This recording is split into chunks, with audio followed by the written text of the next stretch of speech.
Your will lies deep way under the surface, and like a fire needs coal in the furnace. This is your goal that makes it all worth it. This is your why that gives you your purpose. Let's go. Thoughts can keep you down, pushing deep until you drown, or they can keep you up strong, focused on the now. Glass half full, or has it been emptied out? Well, that's all up to you and your mind. Do you doubt anything, everything, not a thing? Make my thoughts work for me, manifest what I need, what I want, what I see. I could be anything, I attract all the things that I see. I believe I'll achieve as I breathe in and out again and again. I don't doubt, I sit in a plan and I found out that I can execute if I'm driven, if I listen, if I learn all the wisdom. Read some books, something written, watch the best, teach a system I invest. Never hidden, I ain't scared, ain't no chicken, I take dares. I'll be winning, you get back what you're giving. Find the reason that you're living, what you're good at, all your gifts and what you love. Take a risk and find out what you've been missing, yeah. Your will lies deep way under the surface, and like a fire needs coal in the furnace. This is your goal that makes it all worth it. This is your why that gives you your purpose. Your will lies deep way under the surface, and like a fire needs coal in the furnace. This is your goal that makes it all worth it. This is your why that gives you your purpose.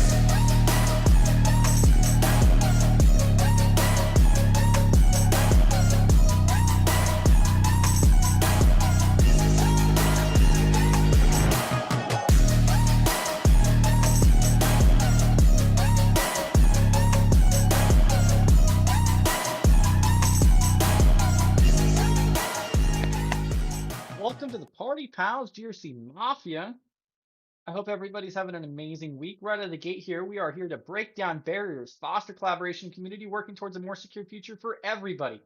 Definitely a learning and growing environment. This is our open stage, open discussion stream, so I'm actually going to drop the link right now if you guys would like to come up. If you guys do come up, you do not have to use video. You could just run mic only, or you guys are more than welcome to stick around and chat. One of the best places to drop your social media, connect with the rest of the community, or share resources throughout is going to be through our Discord server. We have multiple different channels in there, but also, especially during the live streams, you could drop links through the live chat channel. YouTube will not allow you to do so, but if you use our live chat channel in Discord, it will go ahead and relay that through. Don't share anything that you don't want to be public. If you happen to do so, reach out to me on Discord, LinkedIn, or you can also reach me at contact@studygrc.org. Let's see here. I see Cam popping in. We got B-Dubs, we got AB, we got Bentech, so many different people popping in. One of the first things I want to mention here too, I have a couple different items before I transition over. The badges are now enabled. So now we're doing something a little bit different with the badges. So what's going to happen is you guys can go through, you can drop the GRC Mafia badge. Let me drop this in chat real quick. So you head on over to our live chat channel, drop GRC Mafia in capital letters, and you'll get a little check mark from the bot itself. And then you'll get a GRC Mafia badge next to your name for the next week. It resets each and every single week.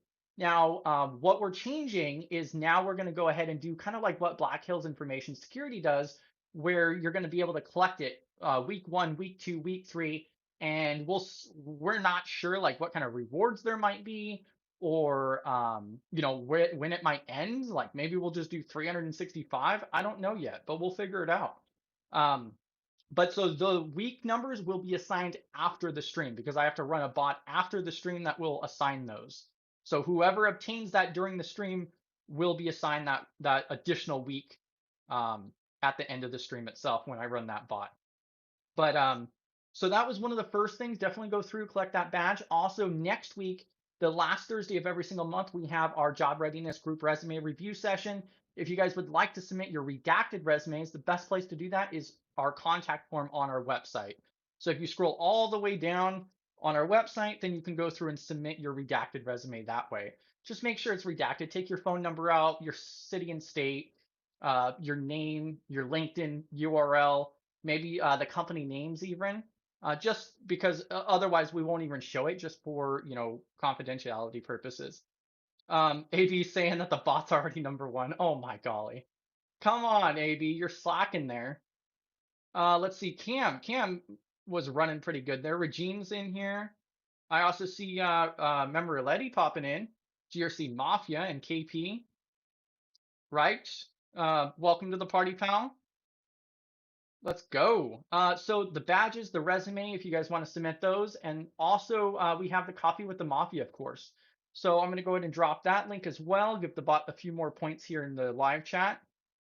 So with the coffee mafia, it's 100% free, $0 coaching is really what it comes down to. If you guys have questions about mock projects, interview mock, if you guys are curious about the GRC industry itself, or different portions of it and so forth, you can go through, book a one-on-one session for $0. We don't want anything in exchange. We don't provide the option within that system for that, and you guys can go completely through that.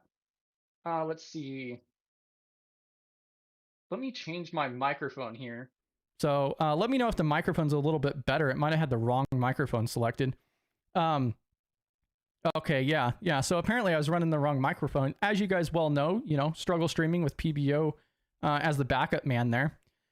But yeah, definitely take advantage of that. And if you guys also come across anybody else, that form is to share with anybody and everybody. Not only do we have our resources page, but we also have the coffee with the mafia if you guys want to share that around. Yeah, okay, yeah, AB is also saying that I sound a lot better now. Yeah, apparently it wasn't running on the right microphone.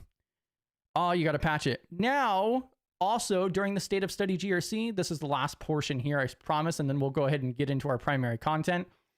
But at the State of Study GRC, I did mention the fact that we are going towards the revenue bases on YouTube. Here in like the next 12 months, I could see that being sustainable for the business itself, running off of the memberships and the advertisement. So we're not even interested in paid sponsorship at this time. If we can stay independent, I would much rather prefer to do so. But what we are going to do instead is we're just going to go through and showcase awesome people within the community that are also making a difference. So please stand by with, some of the different community members here, and we'll be back here in a moment. Are you looking to break into GRC or cybersecurity, or simply level up your career? Hi, I'm Brittany White, better known as B-Dubs. Discover insights and actionable advice at brittwhite.io, where I drop a GRC-related article every Monday morning with a video read-along for my YouTube channel.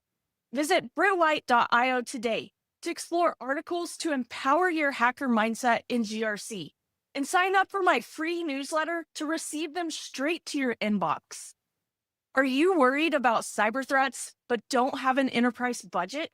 I also work with small and medium-sized businesses, bringing them practical, affordable cybersecurity solutions so they can focus on and exceed in their mission. Visit meet.brittwhite.io today to learn more and schedule a free consultation. Do you love cybersecurity and GRC? Do you like analogies stretched further than my hairline? Then do I have a channel for you. Hi, my name is Cameron, also known as Cam, and I want to invite you to check out and subscribe to my YouTube channel at CamGoddess, where I dive into various topics, frameworks, terms, and foundational knowledge within the broad categories of cybersecurity and GRC. I'm passionate about these things and about taking complex concepts and making them more easily understandable, more easily defined. Everyone is a nerd about something, so come, nerd, learn, and grow with me. Bam, thank you for sticking around for our first ad rolls here. And so that's really the direction that we're looking at heading here is, trying to stay as independent as possible and also bringing light to all of the other awesome community that's out there. We need more discussions in the space and so forth, and both Cam and B-Dubs, and then also this one right here, so Cybersecurity Dojo, also he's got an awesome playlist here as well. He went through, I don't know if he was just trying to show off or what, but he's got great content. He made 2 different playlists, threat and vulnerability management, and one all about GRC as well. And I'll go ahead and drop this Cybersecurity Dojo as well. But yeah, I think Cam did an amazing job on that. I'm just going to say. But yeah, if anybody would like to come up, I did drop the link for the open stage. I do have a couple different topics, but what are you guys working on this week? What's going on with everybody here in chat? Thank you guys for popping in and GRC Mafia. I'm going to go ahead and transition over to the big stage here. Yeah, fantastic ad. Yeah, exactly. I can honestly say I could not do that better. Let's see. Yeah. And B-Dub says Cam wins. Yeah, I think he did an amazing job with that portion. And then also AB says, what a great idea. I mean, that's the whole thing with what we do is, community built, community focused, built and everything else. Community built, community driven. Bam. And not sponsored by Monster. All right. Yeah, here in just a moment, I'm just skimming through chat here. GRC Mafia Productions. Yeah, there we go. Maybe that's what we'll do when we get an official ad roll going. Then we'll go through and be like, here's your, GRC Mafia Productions. That's actually a pretty good idea when we collide them all together. Studying for the CISA certification. Bam, there you go. I know David B just recently passed that. So he just grabbed that CISA. That's a pretty good one. CISA and CISM are like gold standards in the space. So that's a really good one. Let's see. Cam, now I just have to level up my content to B-Dubs and Cyber Dojo's level. You guys should seriously check out Cam's content, though. He does an amazing job on the editing. He's very good on camera. Welcome to the party, pal, Rothnir. Bentech, yep. Let's see. Regine's working on the ISO course. Is that the one through Mastermind Assurance? Their course. So they have, during the 60 days of GRC, we did also share the Mastermind Assurance ISO course, and it's a completely free course. I've heard amazing things. I went about a third of the way through it personally and then skimmed through some of the other stuff there. I'm still not a fan of ISO. Like, it's a necessity. That's the problem. What are your thoughts on it, Regine?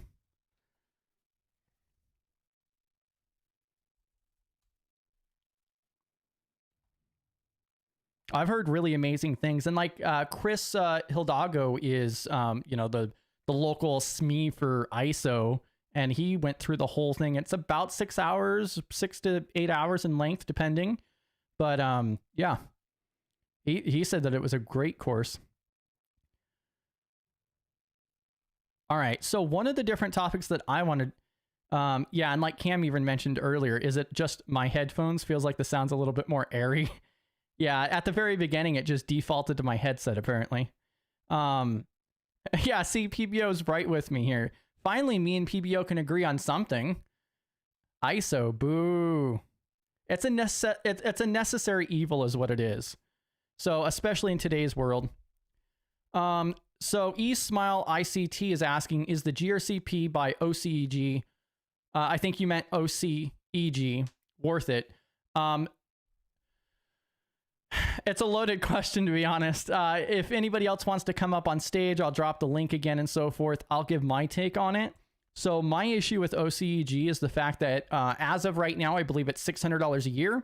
You get full access to all of their certifications and the training provided. But one of the biggest issues is the fact that it's all open book.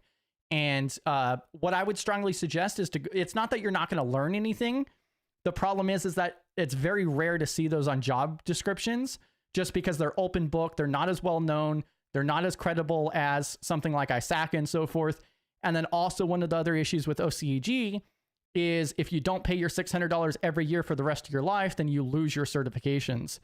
So you can go through and you could stack, I think they have like 12 different ones through OCEG now for $600 a year, but you have to pay that the rest of your life.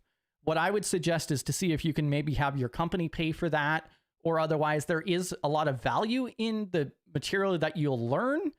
But the certifications themselves, I wouldn't say really hold that much value in industry that I've seen.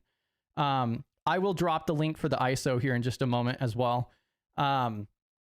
So, I mean, that's kind of my take. I do have a free account with OCEG. I think they have some great material.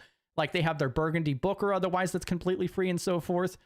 But as far as paying for it, like I just don't see the ROI there, especially when you have to pay that price for the rest of your life. Otherwise you lose it all. So And I don't really, it's very rare that I've seen it on job descriptions either. The entire mindset with OCEG that I kind of thought is it's most effective if the organization follows OCEG, because they have those different certifications for job role. Let me pop this real quick. Yeah, let me grab this resource for ISO. That's actually a good shout out too. I need to add the ISO to one of the commands here. Let's see.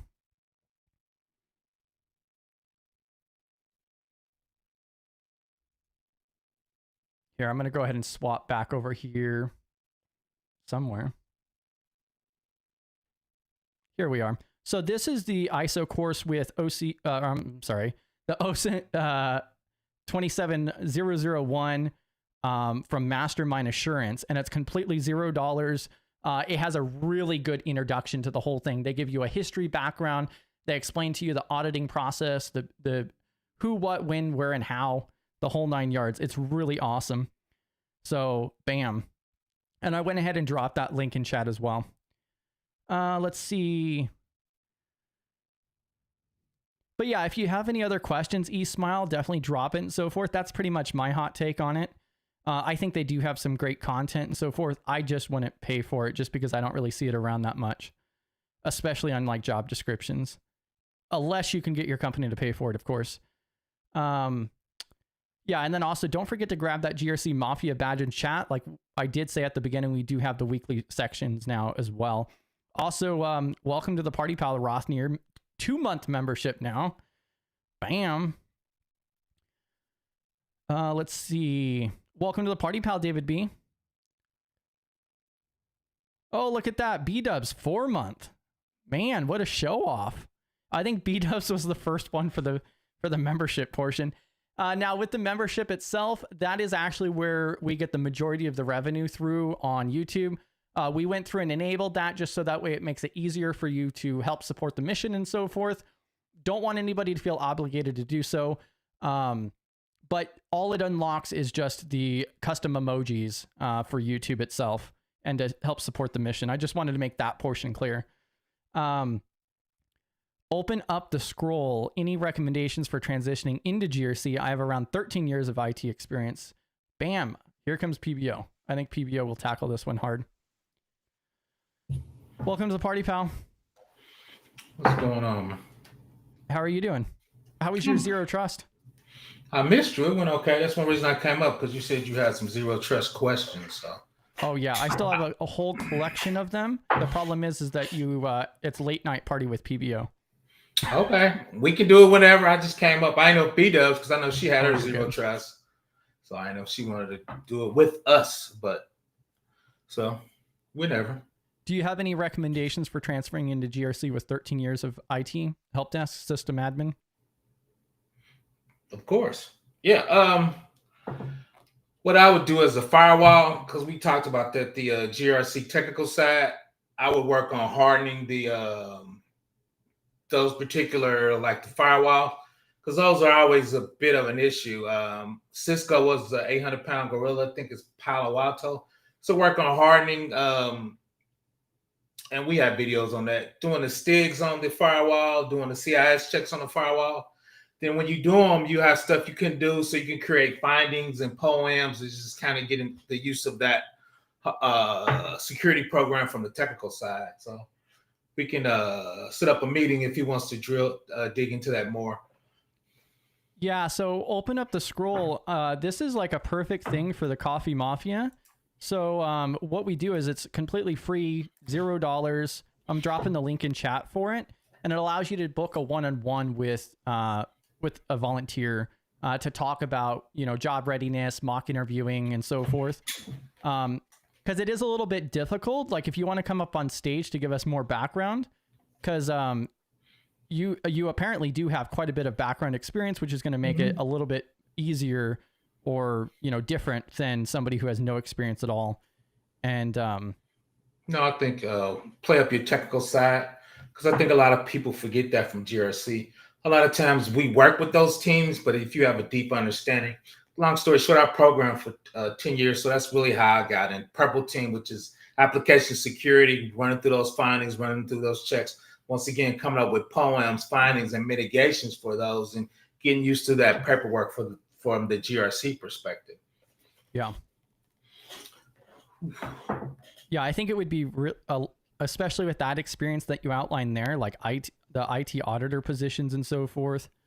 And then also like take a look at what's in your area. I had mentioned on a previous stream where you can go through and like look for a consulting firm in your area as if you were a business looking for assistance, and then go reach out to them and ask them questions. So yeah, I think it's going to be a lot less of a headache. Yeah, so once again, I would play up that experience, especially once you look at the STIG, CIS, schisms. If you go to whatever your favorite networking is, they have security best practices. So once again, findings, poems for stuff you can fix. Welcome to the party, pal. Thank you. Appreciate it. Was that your question?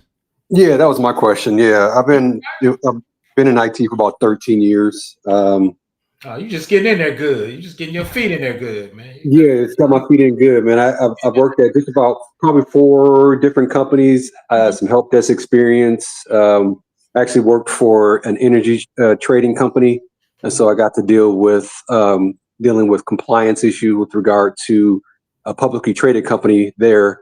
And so I was actually dealing with auditors and what have you, and that kind of sparked my interest in that space. Yep. And so, I had to deal with, like you said, hardening the firewalls, doing lots of auditing, just internal audits. Yep. In my current role, overly permissive rules, making them more restrictive, things of that nature. So that's what I'm trying to see if I can bring to the table, is maybe I just focus on that space, like you said. Don't say it like that. You're gonna bring it to the table. Don't make it a question. You got those skills, man.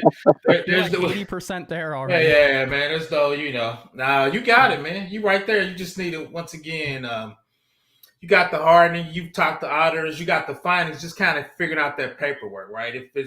If you can't correct it, right? This the finding, this how long it's open, when you can fix it. And 2 is with your background, you can the cherry on top is mitigating controls. I can't put the EGP on, but I can do X, right? Mm-hmm. To get the auditors to accept it. Because sometimes I was at a large company and I wanted to cut off a protocol. They go, "Nah, that's gonna shut down the whole company," because it was late. Yeah. Right. So we was like, okay, this is the security, this is what we can do. These are the protections until we can be able to cut out that protocol. And you got that background. So I think that's what you really need to lean into. I mean, unfortunately, I obviously you don't really learn until you break something. And so during an audit, during an audit, they found that they had a finding, for us that, hey, you need to address this issue. And so I went ahead and figured it out, planned it out, and made the change, and then ended up locking out one of our firewalls because I missed something. So I had to drive into the office and manually get into that thing and fix it. So yeah, just learning from experience. That, for me, that's the part of the game, because that shit you never gonna forget in your whole life until you. I done some shit I did 40. Long story short, I erased everybody's check from the state of Indiana, but we had a backup. But I learned. And 2 is where y'all test network at, man.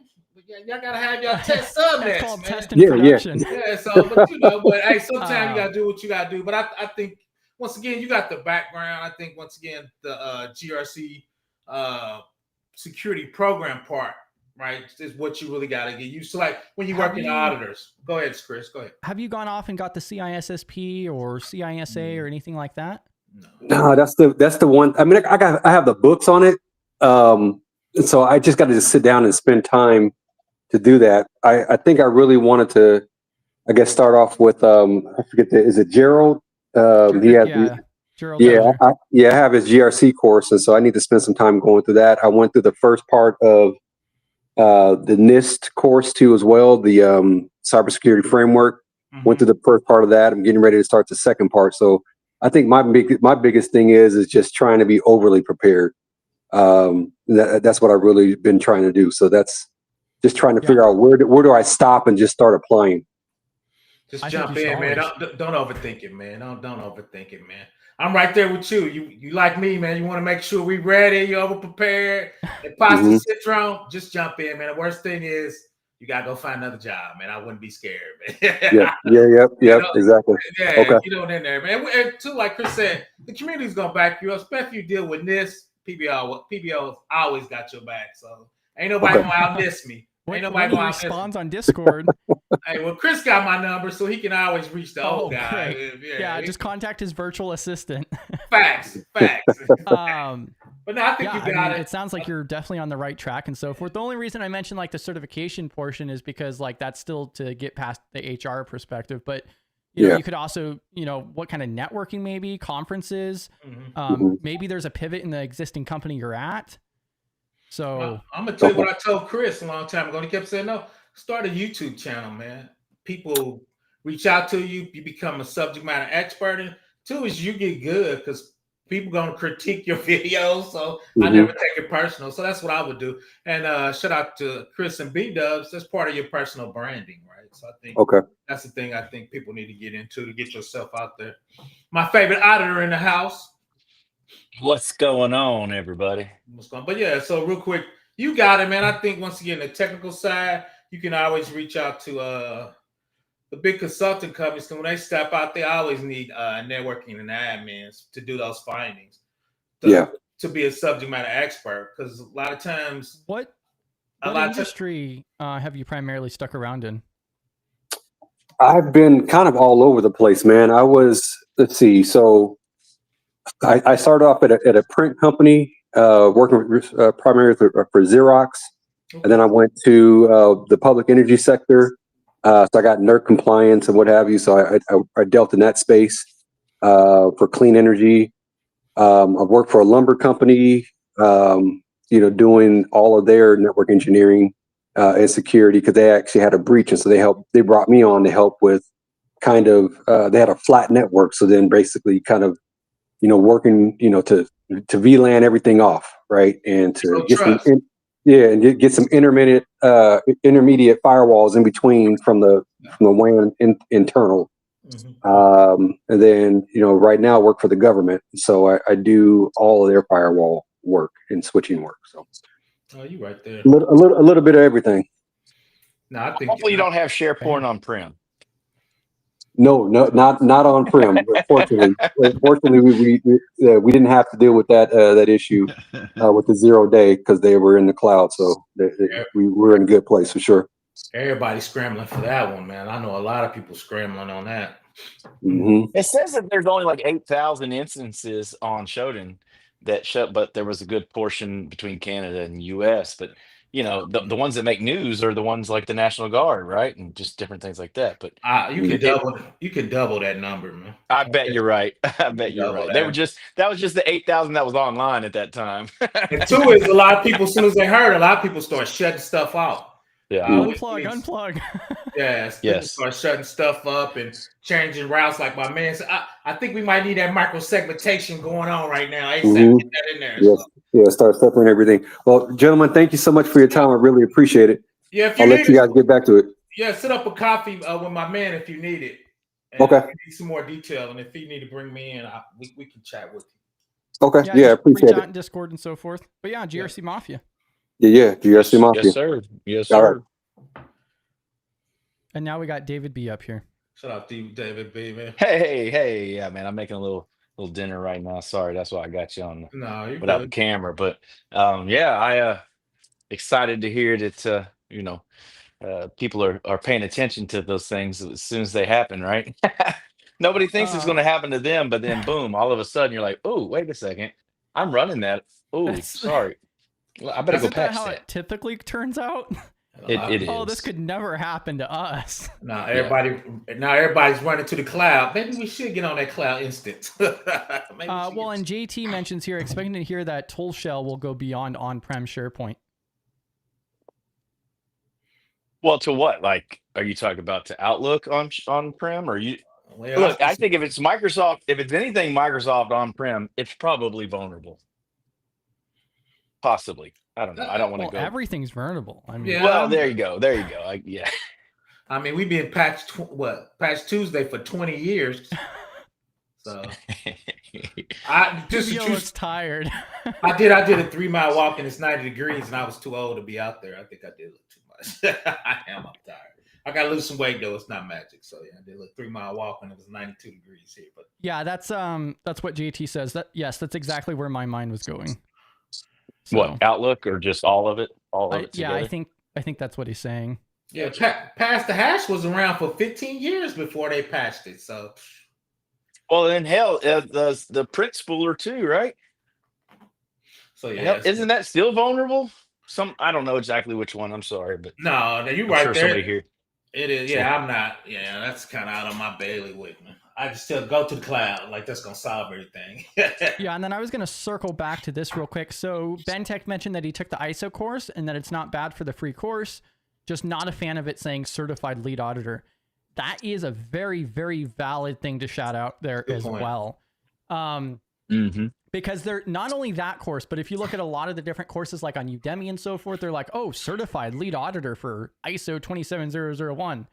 One of the things I do like about that course is that he outlines at the very beginning in that first module about the fact that ISO does not have like regulations on that. So you can have, accredited and non-accredited lead auditors, like, and so forth. Like the way that they handle it and so forth is not very well done. And he even says in that first module that he would prefer if ISO actually enforced it to where you had to have accreditation for ISO. Like CMMC, I think they RP and RPA. Correct. Yeah, for CMMC you have to, but apparently with ISO you don't have to have accreditation. Which then causes a lot of issues because then you have consulting firms that are going around doing ISO work without being accredited through ISO. The terminology might be different. I'm not, great with the ISO realm whatsoever. I don't really care for it. This makes a lot more sense to me, but he did kind of outline that a little bit. Although I do agree with the fact that that course, along with a lot of these other ones, just make it, they position it differently, especially to people who are unfamiliar, because then they go around saying that they're a certified lead auditor when they really don't have that. For the legitimate certified lead auditor for ISO 27001, you actually have to do actual audits and complete those in order to achieve that. Facts. So, yeah. That's kind of in my bailiwick maybe next. Yeah. After your CISSP?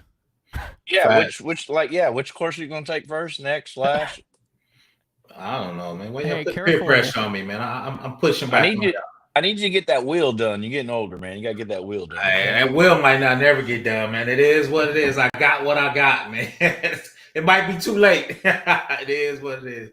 No, I've been doing my AWS stuff. For some reason, I just like AWS better than CISSP. No, I bet. Yeah, I saw your shout out to you on your Tuesday show. That was very enlightening, man, because I'm trying to learn more about that. But I want to get these big certs, and I'm just calling them big certs, but I want to get these big certs done. And then I want to get very familiar with AWS and GCP and Azure, just so I know from my own standpoint as an auditor, I could say, oh yeah, you did set it up, but you didn't set it up the way, you know what I mean? Like really be knowledgeable about it.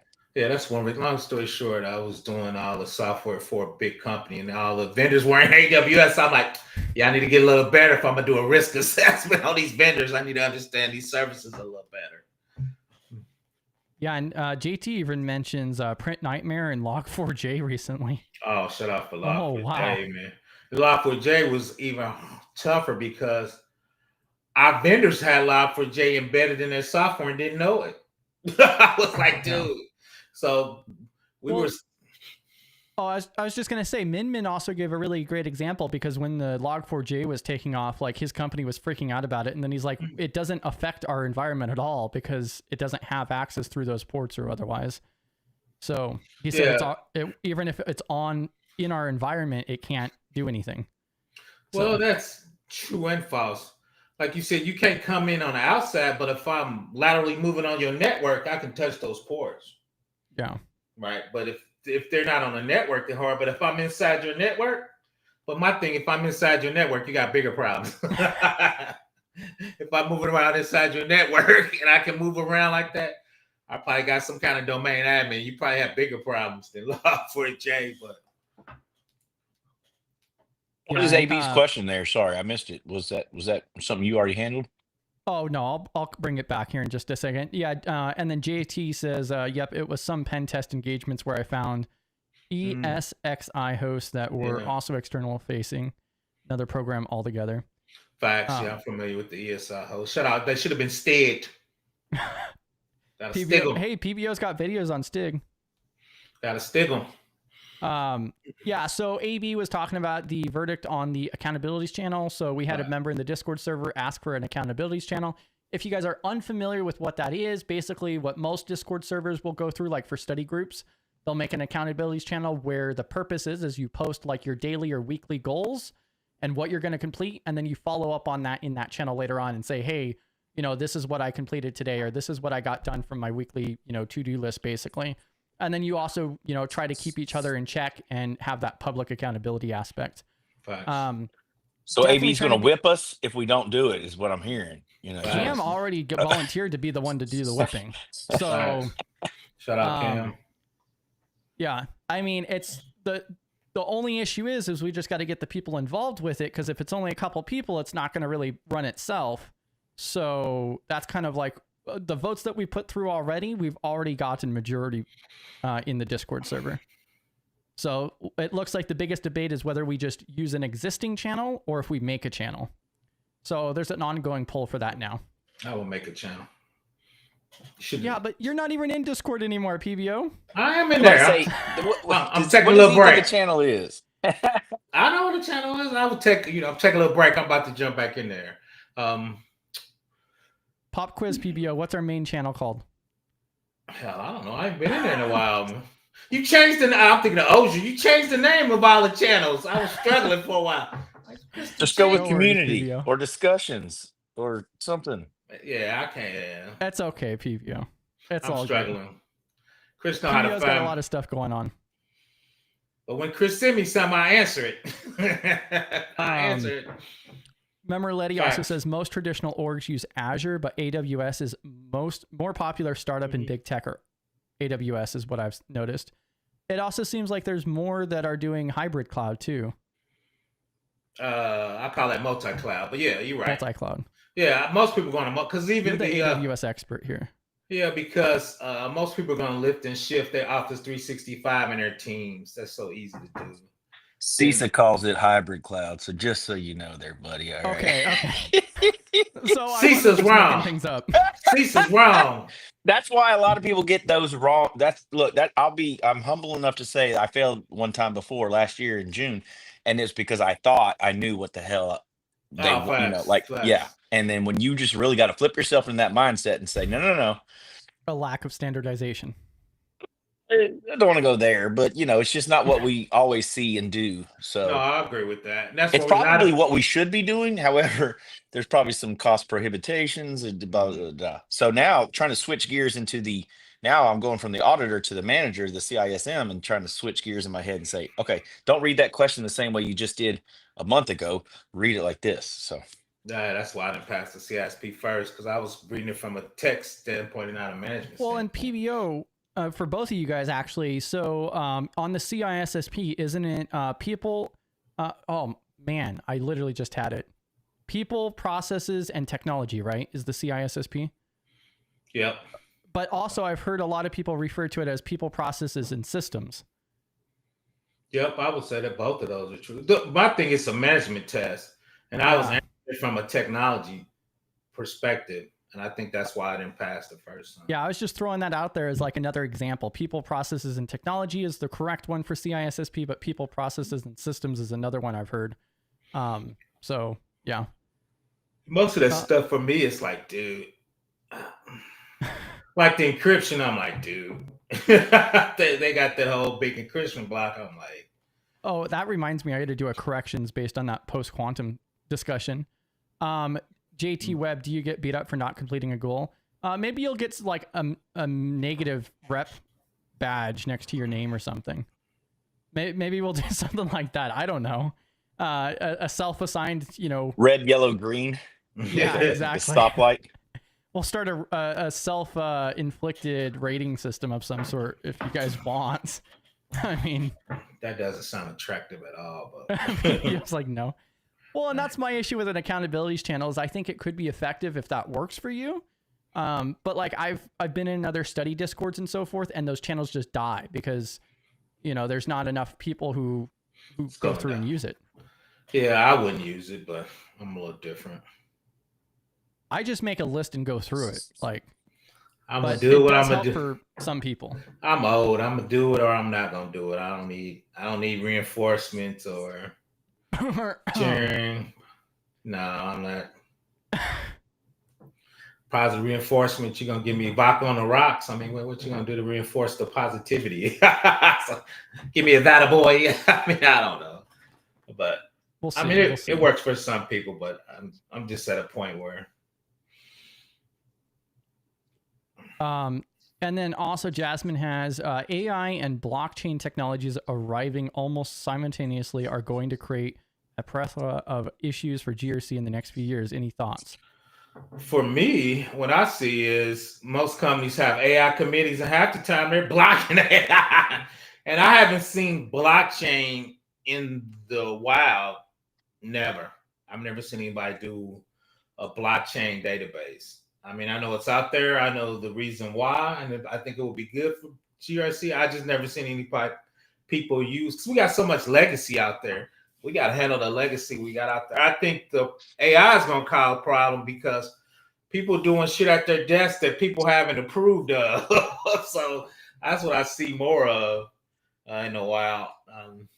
We almost need AI to garner to enforce the AI. Like, I mean, you might need a separate because I was typing in some. I'm using it like a tool, and I know I'm reiterating most of what everybody else says, but tools can be used for good or for bad, right? So with a hammer, you can build a house or you can beat somebody up with it. So my point is just be smart with how you use it. And the blockchain, I love the idea of blockchain. When I saw that long time ago, I said, this is a new way for banking. And I didn't just mean crypto, but blockchain is awesome, especially from an auditor standpoint with all the logs. I can go back years and see where this stuff went. Yeah, but now I think with but the mixers that gets into a whole different thing. But I think the Citno, log analytics from Azure side, CloudWatch, Elk Stack, Splunk. I mean, you can keep, and there you could put GRC tags on it, and you can't ever change them. So I mean, I think a lot of it's out there now. Probably not in the true sense of blockchain, but I think there's a lot of technology out there. As long as you can follow it through life, through death, right? From birth to death, that would be awesome. It is, but that's far and few between. But yeah, that would be awesome. That would be awesome. I just don't see it. Yeah, I'm trying to find this again. So on CyberSeek is a really awesome platform. It gives you some information and guidance with some actual statistics on, like, you could go by state and so forth. I'm actually going to go ahead and pull it up on screen here real quick. Because one of the things I wanted to highlight is, like, earlier this year on CyberSeek, they outlined, so like what you could do is you could go on like workforce map right here, make sure it's actually showing. I'm going to go ahead and take this question down for a moment. But you can go through and you could select, like, I'm in North Dakota, so I'm going to click there. It says that there's, 1,383 jobs in North Dakota for open job openings. Total employed is 2142. And then it goes through and it outlines, like, the trends, openings, also what certifications they're looking for, and so forth. And earlier this year on the national level, so all of the United States, it was saying that there was going to be like a 90% increase in blockchain auditing over the next 5 years for IT auditor. So when that's what I was going to try to find here, because like blockchain is becoming a big thing and they are implementing it in financial already. I don't believe that. I don't believe that. Two of the large creditors already have implemented blockchain to some level. Yeah, the big Fortune 500 companies. Yeah. Well, yeah, but it's just going to flow down. Yeah, but the cost really wise, technology. Oh, the technology is great, but once again, you got to have that expertise inside your organization before you do it. I think that's what a lot of people. Of course, I feel like I'm always the naysayer when I'm talking to Chris. No, we don't. You feel like it. What do you mean? I think you are always. I am, and but you need to have the people to implement it before you can implement it. Is what you're saying, basically. Yeah. But how do you know if those people are ready? Like, this is one of those things where it's, how do you get a job without having because you need experience, but you don't have any experience? You know what I mean? I know I messed that all up, but no, you got it. But I think that's where startups come, man, because they just figure it out, man. I think there's a lot of people out there just kind of figuring it out. And I think let me. The ones that get lucky stay alive, right? PBO. They get contracts with the government 5 years later. That's it. That's the point. Yeah, and I just dropped that link in chat too. But yeah, it seems like it is getting hotter. But yeah. How many of those jobs are fake though? We were talking about fake jobs, man. How many of them jobs out there are fake? Yeah. Well, I got a question. Sorry. The big thing that comes back to that and everything else is, how do you prove it's fake? Like that one dude, he sent 1,000 people out there to apply for jobs, and none of them got called back. Who? Where's the evidence? Where's the report? I'll send it to you. This some guy did it. What was the scope on it? Like, that's one of the biggest issues I've seen. Is I've seen a lot of people say, "Oh, I've applied to 5,000 jobs in the last 12 months, and I've only got one interview." I'll find it real quick. He thought 60% of those jobs, and people said, and HR came out, which I thought was crazy. Yeah. They said they're posting fake jobs out there to just get data to figure out, to get a list of people in the future they can hire. HR said that was cool. And I definitely believe that there are fake jobs out there and everything else. I just question on the amount of them to an extent. And then also you have to use your own judgment too. Like, I've seen multiple different job postings where it's like super evident that it's like a phishing email. No, I'm with you. No, that's true, but it clutters up the job boards, man. And it, I think it makes people, really get discouraged. Yeah, but also, even if you look at the trends right now, it's been a rough job market in the first place. Oh, 100%. I think it's unfair to say that it's just because of fake job postings. It's just the market. No, I agree. I think it's all the above. The fake jobs just add to it. I mean, the amount of layoffs by big tech is crazy. Yeah. I don't even like to share it because there's a website, layoffs.fyi, I believe is what it is. Yep, I've seen it. Yeah, and it's actually really like disappointing to see because like there are always so many layoffs and it's very discouraging to even look at.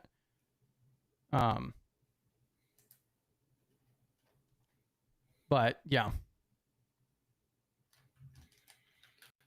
But at least with something like CyberSeek, they do go through and they have like the information at the bottom on where they get their insights and so forth from. And then also you can actually locate the jobs through there as well. And it gives you some direction on like what's hot and what areas too. Like right now on the map, California, Texas, New York, Florida, Illinois, Colorado. All those are big tech hubs though that you name. All of those have tech alleys and big tech hubs. Shout out to Austin, Texas. I was going down there and say hi to B-Dubs when I'm in Texas. Yeah. Like the numbers to me look about right, personally. But to me, I came out in a recession too. So for me, it's just, Yeah, it says that the total employed for the workforce is little over 1.3 million, and then 514,000 available. So 500,000 available. And two, we talked about the gatekeepers and the people want you to have a degree because they got one, and how much experience. Because all the GRC teams I've on been old as hell.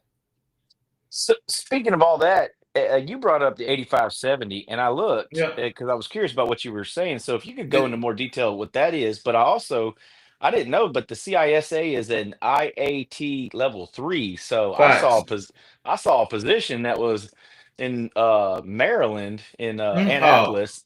It said 198 to 217,000 a year. I was like, you're gonna starve if you go to Maryland and make 200,000. You're gonna starve. Oh, okay. All right. Well, I'm glad you told me that. Maryland, I know you get up in New York prices when you go. Long story short, the 8570, when you do federal contracts and those contracts, the government says you got to have so many people on these levels. This job goes to this level, so these are the certifications you need for that level to be a consultant and do that type of work. PBO, I don't like your citation here. Why you don't like my citation? Well, let me show you. I just pulled that on the fly. You're fine. You're fine. So no, I would not be surprised if 36% of jobs are fake. That number does not surprise me, actually. Forbes is pretty big, so that's why I used it. I didn't actually read. I understand. Yeah, the problem that I have though is that then it says a recent survey of more than 700 recruiters, and then if you click on the link for the survey, it goes to a company that makes money off of making resumes for people. Well, we got to pay for our ad, man. What's going on? I think you need to do more of that stuff for Study GRC, man. We need to get our revenue up, man. This is why I love Chris, because Chris comes in with that auditor's mindset that says, okay, hold on, I'll trust, but verify. Yeah, this is literally a report done by My Perfect Resume. Yeah, that's fine. Yeah, that is pretty sketchy. I'm very disappointed in Forbes. I'm gonna have to write them a terse letter. I expect better from Forbes. I'm gonna have to write them a very terse letter. But I would not be surprised if a little over a third is. Yeah, that sounds reasonable. I've heard people say like 85% are fake, and then no, I'm with you on there. I'm going for. Go ahead. What is the ROI for a company though that would literally write up a fake resume? A fake job posting just to hold your name for later. Like the ROI on that person wanting the same job. I don't understand.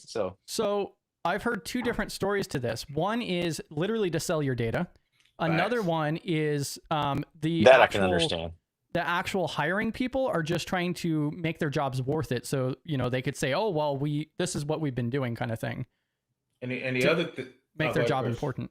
The other thing too I heard is if you're an employee and you overworked, you think they're gonna hire somebody, so it makes you feel good. And a lot of times I heard investors and stock investors think if you're hiring, your company's growing. So that's the other two things I heard played into that role. Man, we lost Roth, Near, KP, and AB. Thank you guys for tuning in. I'm sure you guys already signed out there and so forth. I dropped it in chat, but thanks for tuning in. GRC Mafia. So those are the things I heard depending on what Chris is while they were doing it. Well, I think that's. I mean, I think it's silly, but I guess it's got its point, or else people wouldn't be doing it. But just because you can do something doesn't mean you should. But regardless of that, I think. Go ahead. No, go ahead. I didn't mean to cut you. I think it's morally corrupt. I think it's horrible. But go ahead and finish. I cut you. Keep going. Well, that's where I was going with. Like, just because you can do something. I mean, I could push an old person down the stairs, but should I? No. You know what I mean? Gosh. Monetization gone. Video polls from YouTube. Yeah, but two is from a business perspective, like they're saying, they pacifying their employees, they're pacifying their investors, and it makes them look like they're growing. But it also, what it sounds like is the reverse of what I've been on unemployment one time, and I actually thought that it was a bad thing to do it. Like I felt bad doing it, but then somebody told me, "Hey, dummy, you put in unemployment insurance for years." I said, "Oh, is that what that means?" And so, sure enough, I got on unemployment. But it sounds like a reverse unemployment where you're kind of when you're on unemployment, you actually have to do you have to go look. Well, each state's a little different, but you're supposed to go look for so many jobs a week or whatever, and you're supposed to attest to that, and then. So it sounds like a reverse of that to me, but I don't know. Yeah, I think, like you said, I think businesses come up with these. Well, like Chris said, it's kind of justifying your job, trying to pacify investors. And once again, they don't give a shit about the common man. So you out there applying to 400 jobs and 36% of them are fake, right? So it's just right. So that's why a lot of times I don't go with the I'm gonna make my resume for this specific job. That job could be fake. Go ahead, Chris. Well, and so like even if we count, let's say 40% of the jobs are fake, so rounding up there, then that's basically in my head that's a 50-50. Every two jobs could be fake. Facts. But also there is a ton of competition out there too. Facts. And adding that on top of the fake job listings. And limited time, because I mean it's a full-time job to be job hunting in the first place. Facts. So like, yeah, it's rough. And Finn also mentions a important shout out here too, that defense contractors will collect resumes for when they're competing contract. Oh, I think they sitting bold now. I apply for a job. It says contingent on we win the contract, because a lot of times it come off as an RFP, so they're trying to get their people together in case they win. Well, that's the same thing they do in most states as well, especially for DOT. And I can only really speak for Florida, but Yeah. all these people, we did low bid, which a lot of states do, which I don't love. That's a whole nother story. But the I point agree. that they had to get their team together, they had to present themselves as a team and then show the resumes and say, this is why we're bringing Bob as the PE, the professional engineer, and then here's why we're bringing on Susie as the I can't now, I'm just forgetting names, doesn't matter, but the point is, like, this is why we're the project administrator or whatever, and we're saying, hey, that's why, here's our team. And then if they do decide to drop one of those people, they have to, especially during the contract, if they win the contract, they have to replace them with somebody equal or better. And then we as the DOT get to decide if they're equal or better. Facts. And like that's where the 8570 came in. These are the years you have. These are the certs you need to have to try to add some, I guess, some qualifications to those key man people in there. Because I've seen vids where if this guy leave, we killing the contract because that's, he's the key man. So. Yeah, and then also to pivot a little bit here too, I just wanted to mention B-Dubs does the cybersecurity GRC related articles every Monday and still doesn't have infographics up on the blog at all. Facts. I just wanted to mention that one last time. So if you guys could all go to Discord at B-Dubs, ask for infographics for us visual learners. That's just Chris's way of getting me on stage. That's the only thing he's doing there. No, not me. Yes. Well, you say NIST 853 for PBO. You say infographics for B-Dubs. No, not just infographics, but complaining of the lack of infographics. Okay. Yeah. Chris likes to do that. So I call him out for it. Facts. My presentation. Not at all. Facts. That's all right, PBO. Just wait until the day, that, 53 comes out that it's, being retired. Never. It's going to get dissolved into the CSF 2.0. When it retires, I'm going to retire. It's going to dissolve into the 171. We're going to go together. Now, little 171 is not on par. I'm going to disrespect one. Little 171 with its 300 controls. Oh, there we go. Yeah, sounds like PBO and B-Dubs are the first two participants in the accountabilities channel. That is incorrect. B-Dubs be there. Yeah, I'm not going. That is incorrect. B-Dubs is not. No. Well, B-Dubs, all she has to do with infographics, PBO still got to do that CISSP and no. PBO trying to get it. It might be too late for PBO. Shout out to me. It might be too late. So one of the different topics that I wanted to bring up here is that ProtonMail has now announced that they are leaving Switzerland. So they're working on the process of leaving now. Where are they going? Yeah, so I'm let me see which link is it here. So there's a bunch of different links that I have here. I dug into it a lot more earlier today. One of the big reasons I wanted to mention this is because Proton's like one of the biggest privacy related companies that are out there. They're way bigger than I thought they were. More than 100 million active users. And so what's basically happening, and I read about this a few weeks ago, that Switzerland is working on, they have a proposed law that's going through that it's technically not enacted yet, is my understanding, but they have a proposed rule for mass surveillance. And the way that Switzerland is set up is that they have like I'm going to use the wrong terminology, but they're going to have like a council, and then they're going to have like a federal level there. And what's happening is typically in Switzerland, it has to run through the council to pass.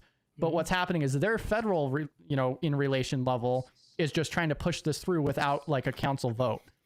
Okay. And what would basically happen is that ProtonMail would and other companies would have to have the ability to decrypt the information to provide to them for whatever reason. And so I'm going to drop several different links related to this, but that's pretty much the background here. Is that Switzerland's trying to pass this bill and everything else, and Proton already has announced that they are going to be leaving Switzerland just because they've even proposed this. So I think everybody in the world is proposing that, man. So that's like my other dilemma here is that so they haven't announced exactly where they're going to be hosting now. There's words that it could be Norway or it could be Germany. All they've disclosed is that it's going to be the EU. But also like the EU is not perfect either, but there's not really any perfect place in the globe anyways. EU wants a backdoor, but their GDPR is pretty strong from that perspective. They got privacy controls. They just want to be able to look at the data. Go ahead. Yeah, and so what they originally were saying is that, oh, well, if the law passes, we'll leave. But then yesterday, Proton put out a blog post and everything else outlining that they're already they're already doing it. Just because it's been proposed, they already have one of their new services that is hosted in the EU, and they're working on getting their infrastructure moved over to the EU. So just because it's been proposed and they're worried that they want to get everything out before it passes, basically, or even if it passes in 5 years. But also like the EU has already tried like at least 2 different times to make encryption to where, you're not allowed to use that. So. Well, I think now, can't you use it? They just want the key. Well, then what's the point? Well, theoretically, they will be the only one, but we know if you put a backdoor, somebody else is gonna figure it out. But yeah, if you get hacked and you're holding the keys to everybody, look at what they did to Apple. Facts. What if you started to, wow, my brain's just going places, and I'm not a designer or developer, but where you could encrypt half the message in one country and then encrypt the other half in another country. So therefore, if that one country wanted it, they could only get half the message, and it wouldn't make any sense. Well, then go ahead. Then they wouldn't be able to read it, so they would say you in federal violation. No, you gave them the keys. They can see their half. They can see that half, but that's it. No, I get what you're saying. I don't think they're gonna. They're not gonna let you do that. But I hear what you're saying. Oh no, I'm just trying to think outside the box. Well, so one of the interesting things related to this too is the fact that they're not even really that worried about the data. They want the metadata. They want to know who's talking to who at what time from what location. They want the metadata is what they really want. And so there's multiple companies that are in Switzerland that are going through this and worried about it. But that's a big move for Proton to turn around and be like, we're done. We're moving infrastructure. Stay in the cloud, man. Ain't that but some Terraform. Still a lot of time and money, though. Well, if your DR is set up correctly, you could just DR to a whole other region. But I don't know how their stuff is set up. I'm making it sound easy, but if you're in the cloud and you got DR, you just DR to another region. So my understanding is that the majority of their services are owned in co-location in data centers. So they own the servers and hardware, but then they co-locate into data centers. But they do have some rented servers like for their VPN service. So really all they're doing is just that they said, hey, we're calling Stockholm our address of incorporation. That's why a shit ton of people, excuse my French, but do Maryland or whatever for their tax breaks, but they're in Florida or they're in Texas or whatever. You know what I mean? So Delaware is real. You're in Delaware. Thank you. Yeah. You're incorporated up there, but your home, your base is, your office is here, whatever. Yeah. I don't make enough money to worry about that, but I think it was Delaware. Well, and so like the big thing that they're working on now is actually moving their infrastructure over. And they already said that they are moving their infrastructure to the EU itself because it has better protections. They haven't said anything about moving the company itself yet. But apparently the EU, I'm not a lawyer, but apparently the EU has laws against passing mass surveillance programs, like what the Switzerland's trying to do right now.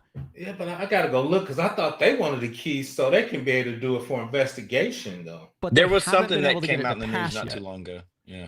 Yeah. And I think the United States was saying the same thing for a while.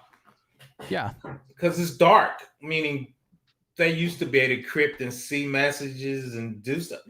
Now, most messages now are encrypted, and the encryption gets better and better, so it's hard for them to kind of, read emails, read your text. Oh, look, now we come all the way back around to quantum computing, Chris, just for you. Yeah. And I have to do a correction and everything else on the post-quantum video that we were live streaming and so forth as well. But yeah, I just wanted to throw that out there with the Proton portion because I see that as a pretty big move. I use Proton, but I'm not a massive fan of Proton. I feel like they've really gotten too big for my liking. And then also for the size, I didn't realize this, but we're talking $1 billion business here, and their development is horrible. For the amount of money that they spend on development, they should be doing way more. Well, I don't know how bad their financial management is. No, as an ex-developer, a lot of times you get a lot of legacy stuff in there, so it's hard to You're looking at $800 million a year into development, PBO. And I can tell you across 7 services. No, I'm gonna tell you the prime example of backward compatibility, but their stuff is Microsoft. You can still use Windows XP if you wanted to, damn near, and all that stuff is backwards compatible and still works. But carrying around that much legacy code is a beast, man. Yeah. I don't know. I mean, for a company of that size, and like there's smaller services that are pushing up more. So for an example, Toto or To-Do, whatever the hell it's called, that other platform for email, I just dropped it in chat there. They already implemented post-quantum for their communications. Proton still has not, and they're 100 times larger. I hear what you said, and maybe Dave has different. I'm like, to focus on whatever. It's probably the wrong focus. But that's for me, we so far. Opinion. Quantum. Man, you got about another 5-6 years to worry about that. Harvest now, decrypt later. Oh, facts. Well, and that's why I'm taking the post-quantum so serious. But so my correction in regards to the post-quantum is, like I had done the disclaimers, I'm not familiar with cryptography and so forth. It is a weak subject of mine. I find it fascinating. Well beyond me, though. And so I did more digging into it and so forth. And the NIST standards themselves, and it took me this long to figure it out. The NIST standards, I think it's the FIPS 203, 4, and 5. Yeah. They do not function or design the way I thought they were. Because my understanding was, that's for, encrypting and so forth. And it is, but all of those standards are for data in transit. It's for communications. It's not for data at rest. Okay. And that was a confusion of mine. I didn't know that either, to be honest. I had no idea, but all of those standards are strictly just for in transit. So that's when, for communications and so forth. And so AES 256 already is quantum resistant. So when your local drive encrypted in AES 256 is quantum resistant as is. Facts. But then the issue is when you're using SSL or TLS, over, communications, that is not post-quantum. And that's what those NIST standards are for, is in transit. So, well, if you're encrypting the message, even if you're over TLS, you have to beat TLS first, right? And then you just get an encrypted message. Right. You know what I mean? Like you could, it's the same thing with wires. Well, yeah, post-quantum, totally different story. I got you, but yeah, which is why that's where those NIST standards come in, is for post-quantum for data in transit. Gotcha. Yeah. And so Signal and that To-Do, whatever, have implemented post-quantum in transit, but there's very few services. There's like 6 services that I was able to find that have the NIST standards implemented. So we got time. The newest ones, the FIPS. Correct. Is that what you're saying? Yeah. Okay. Yeah. The new FIPS post. What does that stand for? Quantum. FIPS. Federal. Hell, I gotta look it up. I just know FIPS 140-3. That's all I know. I'm on my phone. Federal Information Processing Standard. Okay. I had to Google it. I was gonna say processing system, but I was like, I don't think that's right. But yeah, I just wanted to throw that out there because that, like, I probably spent like 10 hours looking into these standards, and it wasn't until like 8 hours in did I hit that wall where I was like, oh, okay, that makes a little bit more sense. Yeah, I don't think, like I said, I haven't really dug into it. Yeah. That deep, because they haven't put it in they put it in the special publications, but they haven't put it in like the NIST or your schisms, or for you to physically start looking for that and check for it yet. So. Well, and it makes me feel more comfortable because that means AES 256 local hard drive, like full disk, is still post-quantum resistant. Shout out to BitLocker. Yeah. That only comes in the professional edition. I got the home edition. I can't use the damn thing. That's BS. Come on, man. You make money. You need to upgrade, man. Security's not a poor man's game. Security's not a poor man's game, man. Oh, ain't that the truth? So yeah, if you want to play in the big boys, that's why you should tell small vendors. You coming for the state, you got to bring on your big boy pants and your big boy wallet, or you can't get this. I'm just talking about my own personal. I ain't talking about my work yet, but I'm talking 100%. About your personal, man. You security, you need to be upgrading. You need to upgrade, man. I hear you. You're a professional. You CSA. We expect you to do professional things Well, even at home. well, Chris and I already had a conversation offline about it. He's like, "What? Come on now, you're using what?" Facts. So I be slacking too a lot of times. I'm like, if I need it, that's what the new accountability channel is going to be for, PBO. Oh, there we go. No, I did the RMF on me personally, so I understood the risk. So I just accepted the risk. I just accepted the risk of what I was running, so we're good. I did a poem for myself. Maybe next. Damn. Give myself a poem. Does B-Dubs not have any input on post-quantum? She was ready for you to do zero trust, man, but you didn't want to do it tonight, man. I think that's what she was waiting on. We still have plenty of time. No, I do have I think Monday my post-quantum blog is coming out, so. Okay. Shout out to the post-quantum. I got some stuff to say about it. But we have to wait till Monday and check out your free blog for it, right? Exactly. Facts. But I have a lot more to learn about it than what I have to say about it. Oh, that's interesting. I love it. And Cam, that's called the PPOAM. The PPOAM. The P- poem. There you go. P poem. I'm at to trademark that. Like a three-peat, I'm gonna need to trademark that. The P poem. Straight facts, homie. Yeah, shout out to me. You haven't even really been that active in the Discord server lately, but like PBO's got a T-shirt now. He's about to have another one. Facts. And then also he even has these badges in chat now too. Yeah. So, or these stickers that B-Dubs added earlier. Yeah, man. And I'm in the coffee team now. Level 2 on a coffee team. Oh, I don't see the other one. The coffee team. What the hell are you talking about? Yeah, I just dropped him in the live chat channel. But there's a sticker that says that is incorrect, PBO, and then shout out to me, PBO, in the Discord server now. What are we calling it, Chris? I'm calling the coffee team with GRC Coffee with the Mafia. Coffee with the I don't call it the coffee team. I don't change the name. The coffee team. What are you guys' thoughts on this portion? Oh, I gotta get my shirt. I'm behind. I gotta get my own shirt. Yeah, David is already showing his off. I appreciate it. I gotta get my What do you do? Hang it up on your above your desk or something? No, I went to the closet to get it real quick. I mean, I think after Snowden, that's but I don't have my tinfoil hat within arm's reach right now, but yeah. Dang. I mean, that's the world we live in as far as mass surveillance goes. Like Snowden wrote an entire book on it. Hundreds of other people have, done a lot and so forth. Yeah, the government, the United States government, they hacked all of Google stuff between their primary and their data center. They went and encrypted it, so they tapped it and sucked all the information out of it. So, yeah, and that's one reason why I'm worried more about like harvest now, decrypt later, is because like the internet runs through wires. Like, oh, facts. It takes nothing. So yeah. And well, if you're really clever, you go out to the ocean and you tap the damn fiber. That's why your traffic got to be encrypted, man. You the SOC 2. But I don't know how that works. But you wouldn't even have to go out to the ocean. You just go to the station before it hits the ocean when you're a nation state. If you're not, but we encrypted it all with the FIPS 140-3, so we should be good. Well, when we do, I should say. Facts. I've seen billion-dollar companies. I'm like, you don't have any encryption. What's going on, billion-dollar company? What do you mean? Just sending plain text email? What's wrong with that?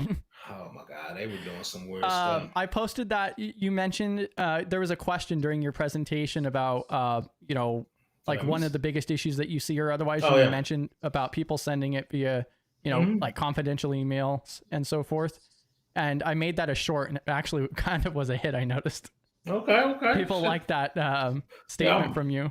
Yeah, because it's weird because there's a button inside Office 365 where once you connect it, you're not sending an email. You really just upload it to the web server, and you go onto the web server to get it all encrypted. But most people just hit the Outlook button. It's like, dude, you're not even encrypted it, man. Come on. Isn't that called Teams? Oh, facts. God. Yeah, I think it is a CMMC level 2. I'm not really a CMMC guy, but I think it is a level 2. I'd have to look at the chart. Yeah, I have to look at them. It should be. None's better than this. Moderate. I mean, I would. Well, hope where do you that would think be, CMMC got their? It's the little brother, man. Level 1 control. We be punching CMMC in the throat, man. It ain't got enough checks, man. It ain't got enough checks for us, man. But they got the PPOAM. They got the PPOAM though. We got the PPOAM. Shout out to they stole that from us though. They stole that from us.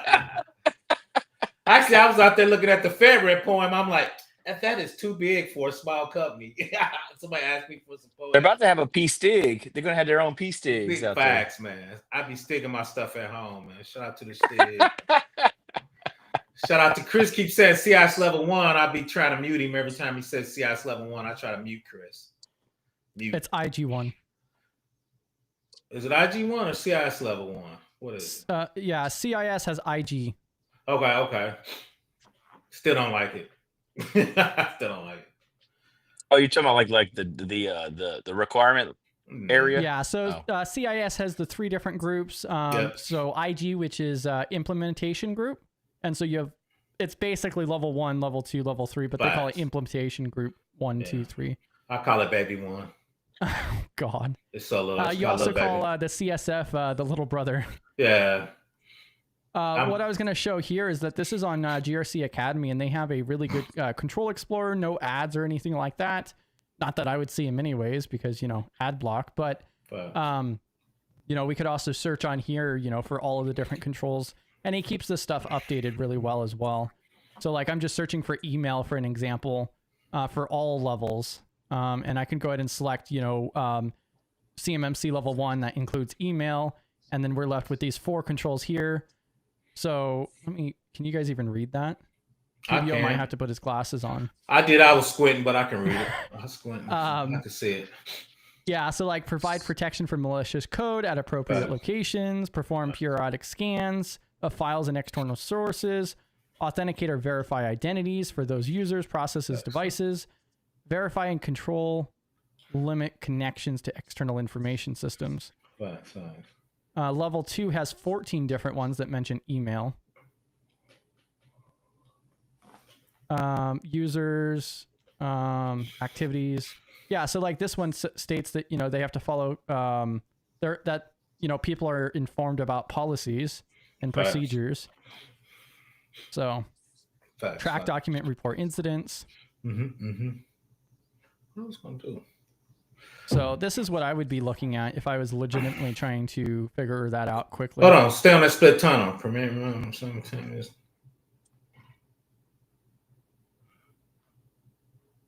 Yeah, we try to blend. The IRS try to ban split tunneling.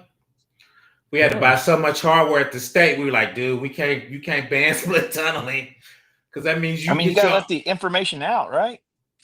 Well, for them, I think once you get validated, you get a token, and they assume if you're on the internet now, it's encrypted.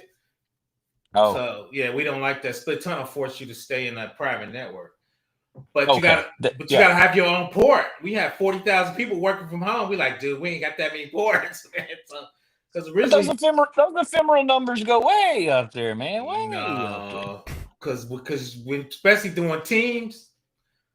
They were just sucking up so many ports, man. They were going out trying to buy hundreds of extra ports, man, for the VPN. So that's why they had to enable split tunneling. Prohibit the use of portable storage devices when such devices have no identifiable owner. Yeah, we banned it all that. You can use that. Just sounds dumb, but I get it. But we use multi-factor authentication for local and network access. Facts. To privileged accounts, and non-privileged. What was that story today? I don't know if you were listening to it, but on the CISO series, there was one about, and then they're like, "Oh, we're going to go ahead and implement MFA now." Like now, after you've been breached, now. Same thing with Ticketmasters. They weren't doing MFA on Snowflake. That's why they got hacked. Then everybody was blaming Snowflake. I'm like, dude, that's Ticketmaster. I still find it so hilarious because I had Google Workspace at the time and Snowflake happened. And then 3 days later, Google put out a thing to all of the admins for Google Workspaces saying, oh, in 14 days we're going to enforce MFA for all root accounts. Facts. Like they did it silently. Like they never did a press release about it. They saw Snowflake and they're like, nah, we're not going to be the next. Yeah, we're going to. But the government pushes back and said those are the things by default they should automatically been doing, right? They don't blame the customer, they blame the product. I always blame the customer, but. Well, and like Snowflake's excuse was, well, we told them that they should. It was their option not to. That's not an excuse. Oh, that was 23andMe's. That was. So for me, that's not For me, I don't blame Snowflake. That's kind of like AWS says, these are your services, these are your tools. You need to come up with the level of security for your configuration. That's not on us. We gave you the tools. I think they should make it all by default, and then you have to almost, literally like where you have to sign the waiver that says I disable this on my own accord, and everything that is responsible, blah blah blah. Ticketmaster's $1 billion company, man. I'm not letting them off the hook. You $1 billion and you ain't got good security people? Well, that's what I'm saying. But make the MFA by default from there. No. Why not? Why not? It's up to you as a company to figure out if MFA is needed for your level of security. I know what you're saying. I'm just disagreeing. No. So PBO is, especially in today's world and so forth. There you go. Do you think that MFA that there are cases where MFA should not be enabled because of the friction, or why would that be? So I'm on both sides of that. I don't think there's no reason why you shouldn't have MFA on, but you're not my daddy. If I don't want to cut it on, it's on me. That's my philosophy. That's what I'm saying, though. If I enable this as anybody that build an app that you want to use my product, whether you're paying for it or not, I put the MFA on there to protect you. You choose to disable it for your own reasons. You now sign a new liability waiver, basically saying that I don't care. I know the risk, and boom. I see what you're saying now. You're a big company. You got risk people. You got $1 billion company. I'm not babying you. I know what you're saying. You just said I'm gonna put your seatbelt on you. So then, for you to take now, you got to push the button and take it off for you to have a record go through the windshield. No, if you don't want to ride because you chunky like PBO, don't put your seatbelt on. That's on you. Now, I know what you're saying. I'm sorry. I think we're talking on the same. We're not. No, we're not. I know exactly what I'm disagreeing with you. I know. What it sounds like is that David's saying that they need to explicitly agree that they're going to disable MFA and accept the risk. The client, the person, you personally. Yeah. Why are you saying then? Why wouldn't they put? So, are you saying you're going to by default, jump into the MFA? I don't. That's what I'm saying. I don't know if I'm understanding. I'm saying leave it alone. I'm saying leave it alone. If you're not smart just username and password only. No. MFA's out there, like AWS gives you encryption keys, private links. It's up to you to configure to the level of security you need. What you saying is, and I'm gonna be super clear. You saying you want to raise the level of the floor up for them to cut it on. You have to cut it off. I'm saying no. If you dumb enough not to cut it on, that's on you. No. I'm not even okay. I think that's where I'm saying. PBO, I guess I'm misunderstanding, or maybe I'm PBO doesn't agree that it should be on by default. I get that. However, what I'm saying is if you want to use my product, you're going to use that or turn it off.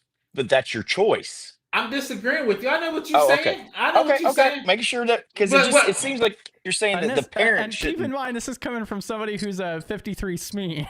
Yeah. Because I don't totally disagree. That in a good way, PBO. And really, that's what Congress told AWS they should be doing. Your level should be set higher, and people should have to force them to be cut it off. I'm just tired of dumbass people. So if you ain't smart enough to cut it on, that's on you, man. I'm just tired. Yeah, PBO wants. It might have been. It might have been the heat.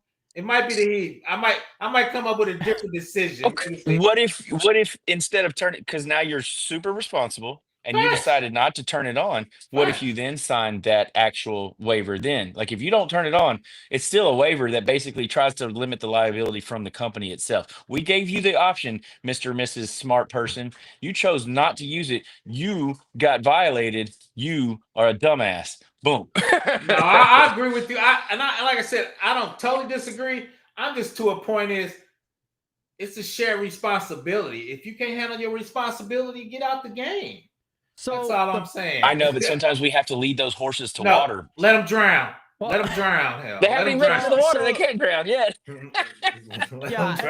don't know. I would lean let them toward be thirsty David on this one though, PVO, because no. I don't disagree with you. I think I'm just a curmudgeon. If you dumbass, you just get you don't know what you're doing. I'm good, man. I think it depends on the service though too. Like your AWS account, I think it should be on by default and so forth. But you are right on the shared responsibility model. Yeah. You go through and you set up a service. Right. That's up to you. Facts. What y'all if they don't even offer it though, PB? What if they don't even offer it and then you're asking for it, but they still haven't given it to you, but you're still using the product? Are you a dumbass because you keep using the product? Yeah.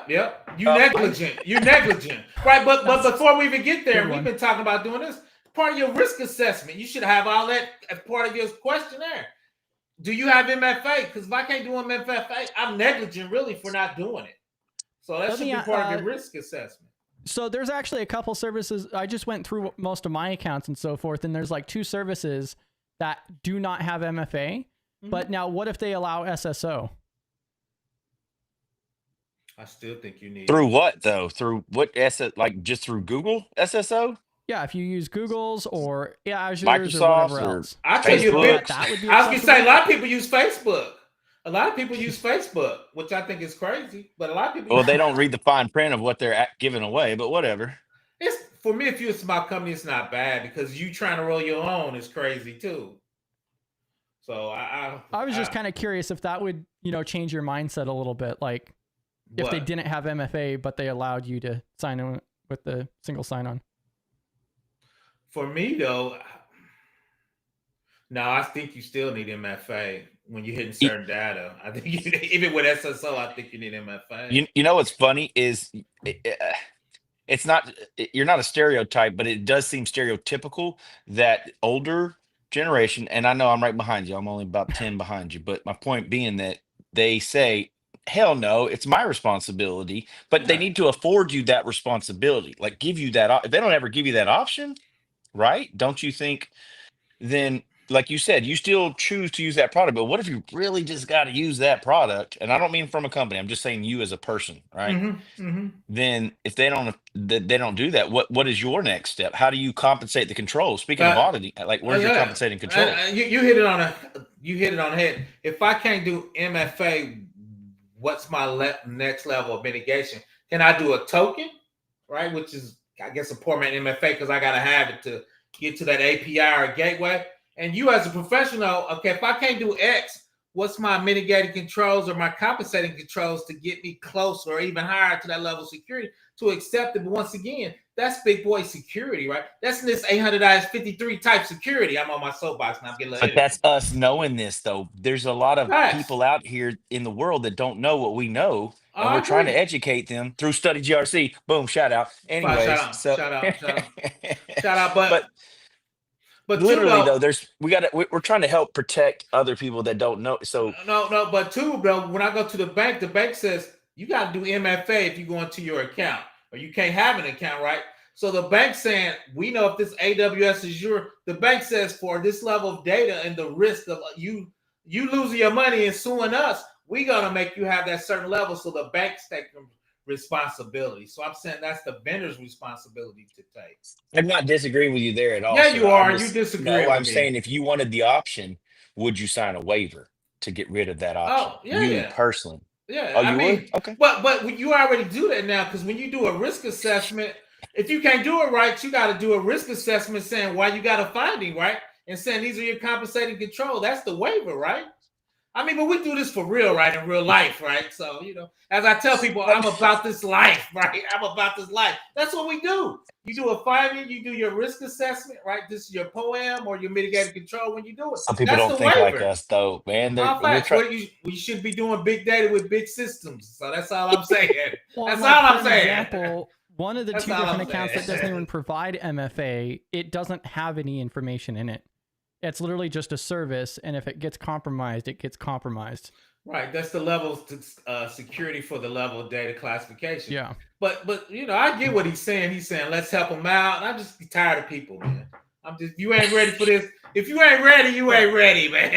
you ain't ready, you ain't ready. So that's always be ready. That's right. Well, and Like I you say- wish everybody would implement MFA and so forth, but like even helping people in real life that don't have any understanding with it, it's very concerning to see how difficult it is.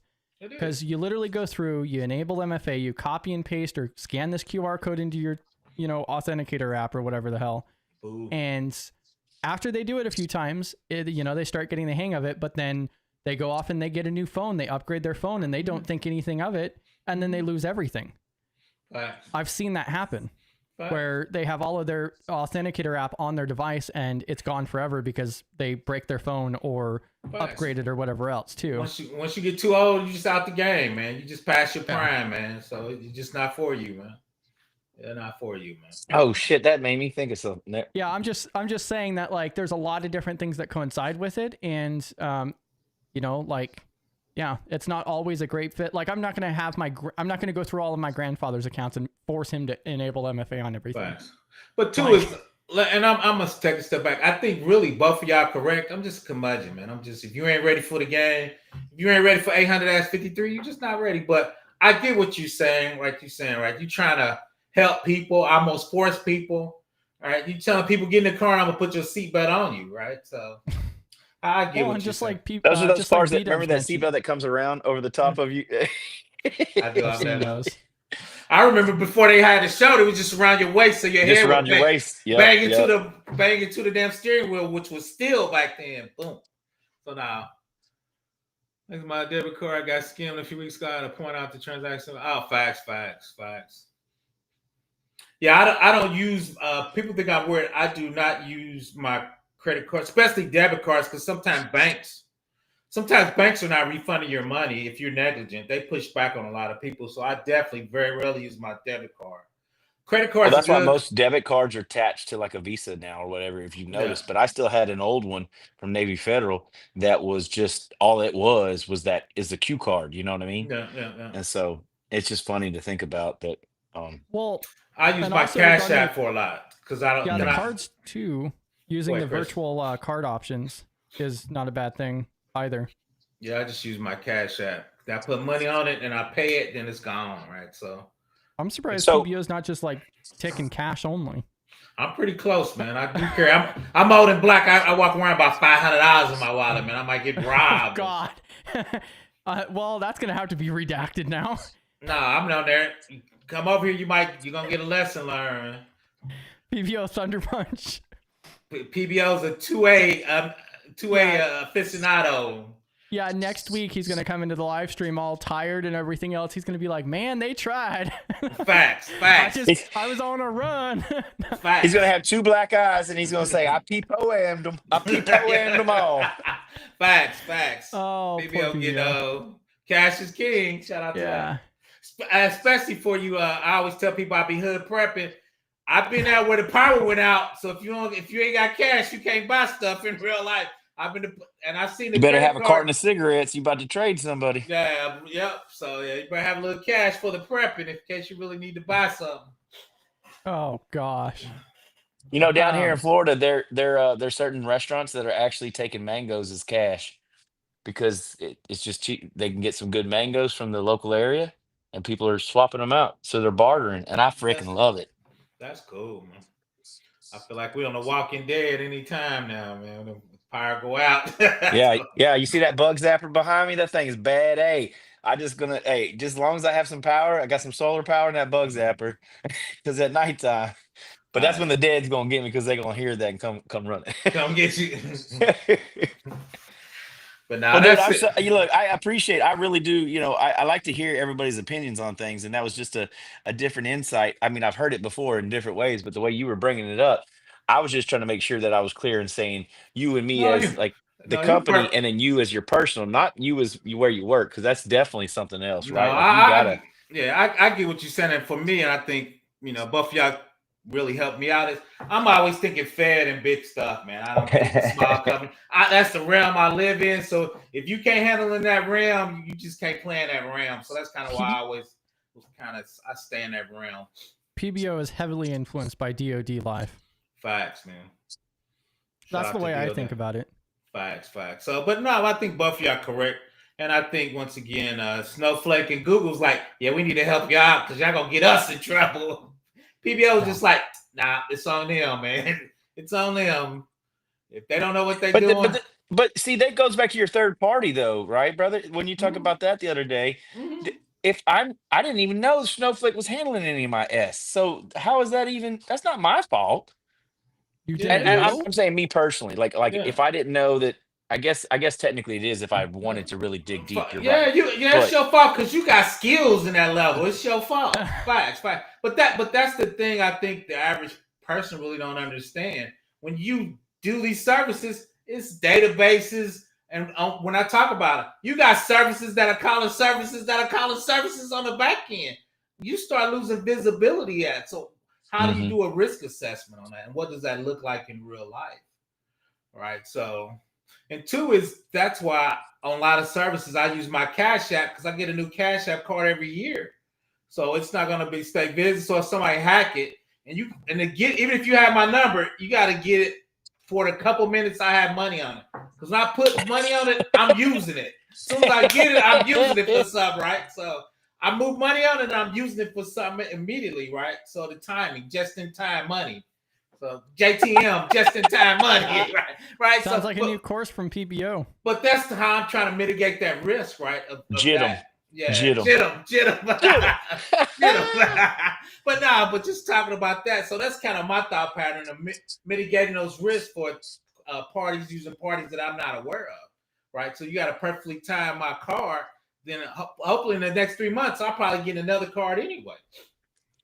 Well, you super secure, but not everybody is. And so that's what I'm saying. We know these things. And if we don't tell people them and then give them the option, I'm talking about like our friends, family, loved ones. No, I know what you know, like the options to possibly assist them in certain ways, not be there for them at all times, obviously, but guide them.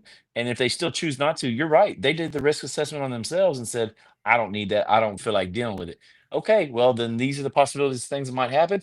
Don't come crying if it does. I mean, yeah, but let's go back. More people do need to take self-responsibility. I 100% agree with you there. But Ticketmaster shit got a $1 trillion fine. You $1 billion company with no MFA. Come on, man. You should have fined them out the wazoo. That's negligent. So that was on their side, though. Yeah. Right. Sorry, go ahead. Right. No. Well, also along this topic, so a banking institution that I work with, something that really irritates me is they do the only form of MFA that they provide, like to sign in online and so forth. Of course, you have like your email or text message and so forth, but they literally require you to download their own application for a 2FA code for, the TOTP code itself. They have their own app for it. And I do not trust it. I barely use my phone in the first place, but why?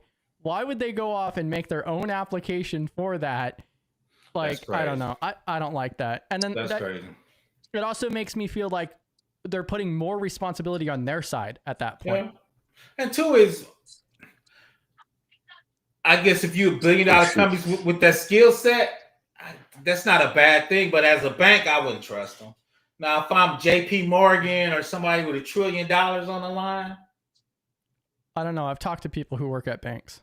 Bank sucks, man. Banks suck.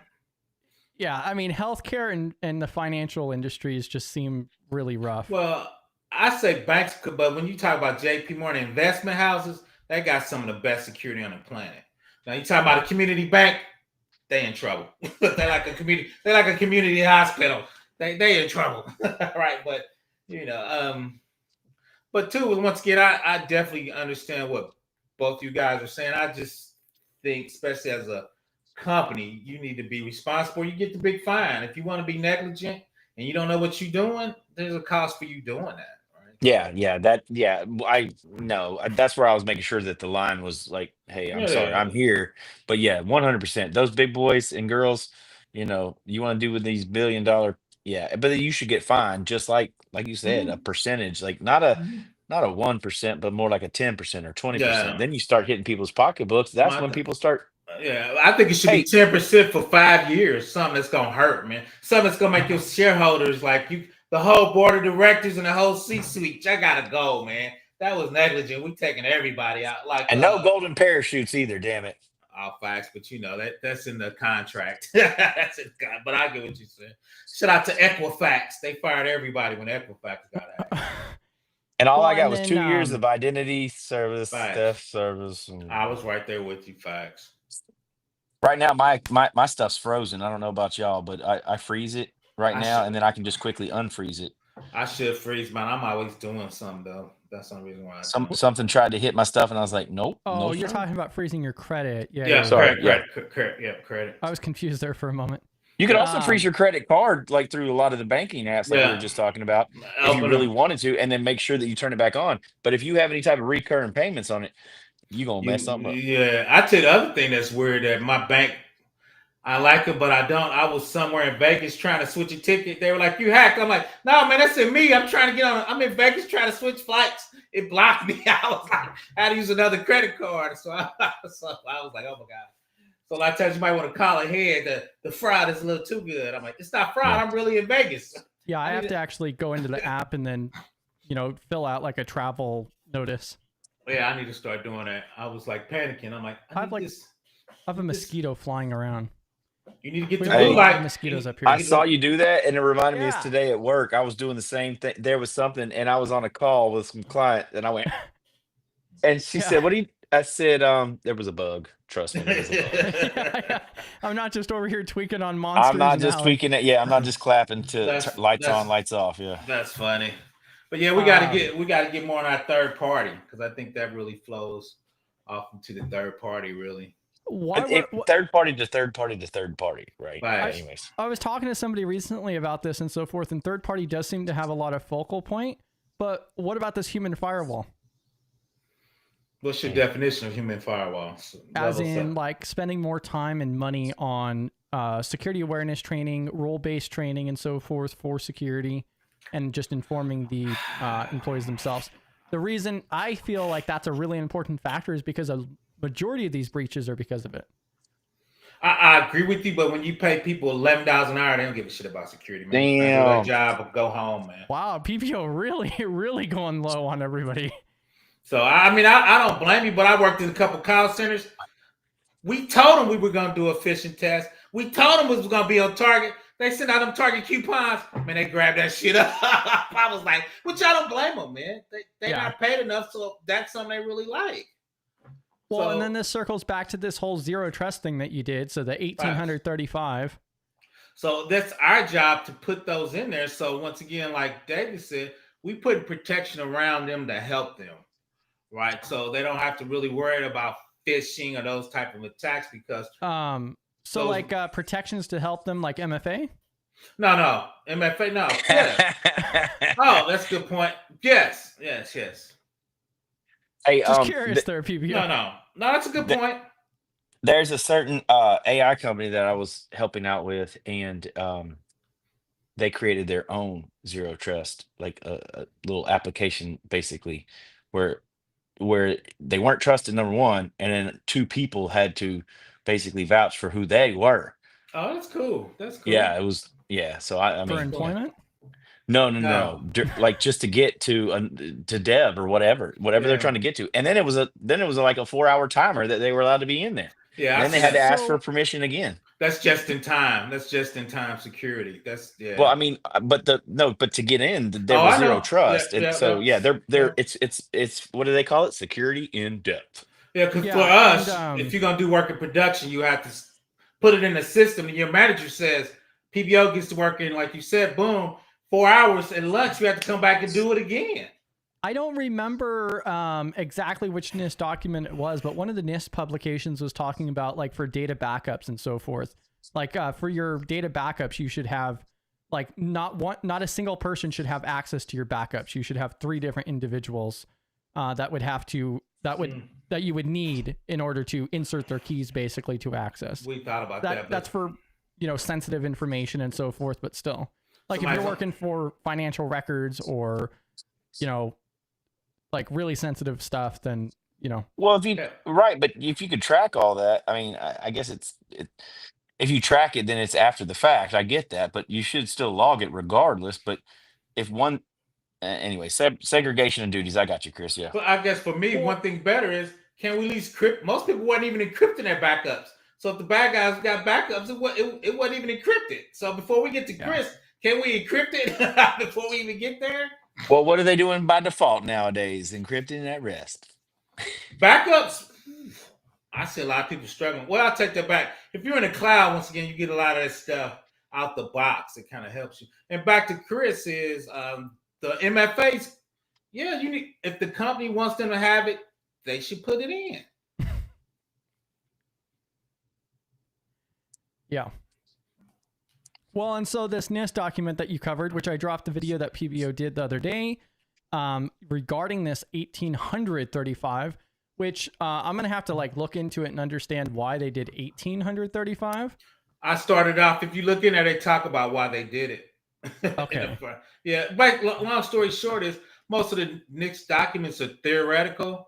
They put the actual technology unit. They got an AWS section. They got a Azure section. They got an Oracle Cloud section. So they're really going through the implementation of it. So I think 1800 is going to be the new series, really, when we roll up our sleeves and get dirty series. That's what I was calling it on the So it's the National Institute of Science and Technology. Yet is that our national institute? Or, yeah. I mean, because a lot of correct me if I'm wrong, but other countries help and add into NIST too, right? Yeah, but I think most of their stuff is United States. Okay. Focus. Just ask. Okay. It's primarily funded from the U.S. Okay. Yeah. So, well, and so my basic understanding of this document is it literally provides like best practices for implementation of zero trust. Facts. Yes. In 54 pages. And you can do yourself, that you can do like with your resources. Obviously, I know that. I mean, I'm just curious. I know I didn't. Click on AWS. Click on AWS. Is it going to take you? No, go back. My bad. Yeah. That was kind of my point, is that like this is already published now. Yeah. And honestly, I skimmed through it and like, I don't know, I'm not overly excited from it. No, I think of course it's in the right direction, but yeah, but I think it's their first stab at it and they're going to grow it. But if you scroll down in there, they talk about AWS Lattice and AWS Ava, which is rarely used to do zero trust to control your network. So they're actually talking about specific technologies in there. Because both of those, I've heard them, but I said I need to do videos to get more involved in those. So they're actually digging down and once again into there and telling you what you should use to build your zero trust with. Yeah. And that's where I was coming from. Like if you're, sorry, go ahead, Chris. Oh no, you're fine. Go. I was just going to say, I hear what you're getting at, PBO, about like they cover, if you were using AWS, try these things, use these things this way. And if you're using Azure, use these things this way. And the cool thing is they really did it because most AWS is usually meant on back end. It's like, if you use an AWS with Okta, this is how it should do. This is how it should communicate. Okay. This is how you should do authorization. And they said, if you're using Okta or if you're using Cisco Duo, this is what you need to do. Where does it say that though? Keep scrolling down. Or did I make that up? So in the 1835, I didn't see any of that. Hold on, let me share. I think I had. Let me see. So this is only a 54-page document, and it kind of like outlines on like best practices and so forth. Do I have it still open? Come on, PBO. Come on. I mean, I could just go through and watch your video on it, but yeah, that's what I should do. No, hold tight. I'm about to. Hold on. I'm going to go to it. Where was I? Like, I don't think this is a bad document at all. Like, look at these diagrams. Like, they definitely I mean, that's some stuff really B-dubs would do, right? Shout out to B-dub. Illustrations. Correction. That's an example of what I wish B-dubs would start doing. Wow. Why you hating on B-dub? I'm still here. Dang. How do you get from the back to the front like that so fast? Man, Chris, go to page 26. Go to page 26. 26. It won't let me a little 20. 26, man. You can't get okay. So there's talking about using Okta in the cloud, ping in the cloud. Keep scrolling down. Then if you go, where does AWS at? Then if you click on the build architecture, it'll take you there. Then instructions will kind of walk you through setting it up. Oh, right here. AWS verified access. Yep. Then click on the build architecture. Is the build one? There we go. Then oh damn, you went dark mode. You scared me. So, like, hey, what happened? Yeah. So then it links out to this. Is that the same document or different document? This is a different document. So this is So that build takes you with how to build it, and talking about what you need to set up, how you need to set up. See, Okta was in there. How to use Okta. Then it kind of walks you through how that communicates and talks to it. Yeah, and so this is supplementary material for facts. For 35. So I was actually gonna build the AWS of Zero Trust, how they recommend it, because I've never really used the verified access. They really want you to stop using VPNs, so that's supposed to get rid of VPNs for you. Oh my golly, look at that! Facts. So I went through one of the documents. One of the documents. Come on, man, baby steps. Don't hate. Don't hate. Man. Come on, I'm gonna have to send an email. Terse email. I was send a terse email. They don't have it Karen, let me tell you in something. high res. Come on, man, baby steps. But that's it. And we can check out my video. But once again, they went through, and I was surprised they did AWS with Okta, because that's really used in the real world. I was like, oh shit, they really used Okta for this. Yeah, and so like Cam also asked about other related. So it You looks like change they your mic. just have their like supplementary material that it links out to, I guess. Your mic Mike, got switch changed, to your- Chris. Yeah. Switch back to your headphones. Facts. So it sound like you're in a tin can, man. Struggle streaming. Shout out to my man, Struggle streaming. I blame PBO every single time. Facts. There you go. I take all of that, man. Yeah, that infographic is top notch if it was in high res. It might be in next revision, man. He's up on him, man. We getting there, baby steps, man. But once again, it took you to the supplementary document. I guess I didn't realize it was supplementary when I clicked on it, to be honest. I was so tired. But it really digs down and talk about how do you really implement it. It gives you different softwares and different versions, and talk about in real world how you would actually build that. Yes, do better. Shout out to that, man. Don't be hating on this, man.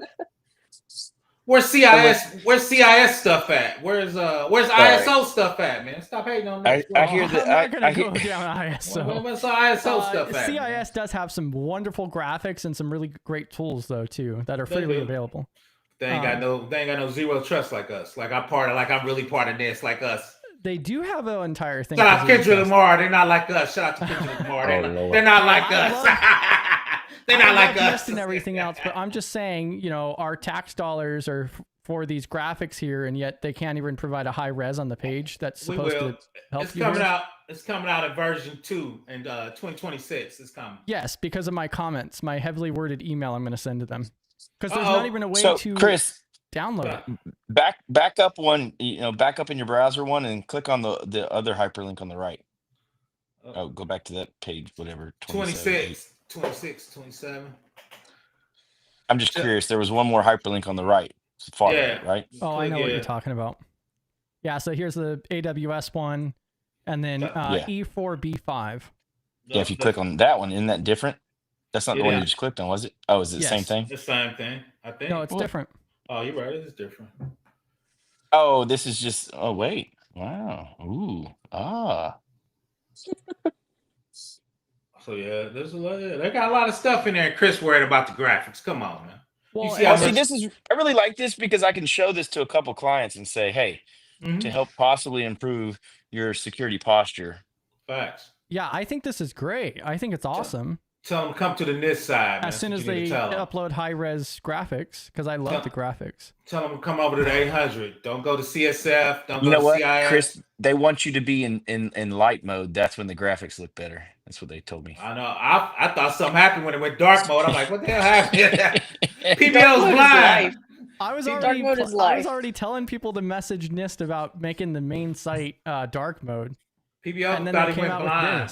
PBO thought he went blind for me. I'm like, oh God, what happened? Poor PBO. Like, oh my God. Well, look, I'm gonna leave y'all talking about all this fun stuff. I got a text message and I'm about to roll out. So y'all have a fantastic rest of your evening. No worries. Thanks for on Monday. I got a coffee with a Moffy, so I'm excited about that. So we'll get my first one in and have a good time there.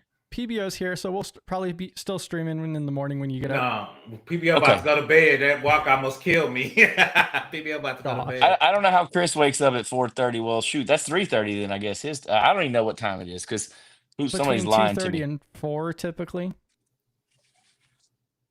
Enjoy it while you can, Chris. Tell him, right, PBO? Enjoy it while you can. No, actually, I got Chris's problem. Once I got 50, I wake up every day at 4, and I can't go back to sleep. Damn, you sound like my grandma. Stop it. Yeah, Man. so I am old, man. I just kind of happened all of a sudden. I'm like, so I get up and study, man. I can't sleep, so I get up, then I go back to bed.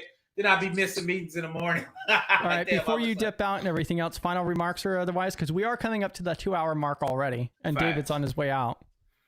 I just wanted to say thank you again. As I say, hey Cam, y'all have a great night. But it's always great when you can have an intelligent conversation with multiple people on stage or anywhere, right? And then that just because you disagree doesn't mean that you lose respect for anybody. Oh, facts. It's just all about integrating and making ourselves more intelligent along the way. So thank you again, and study GRC Mafia. I'm out.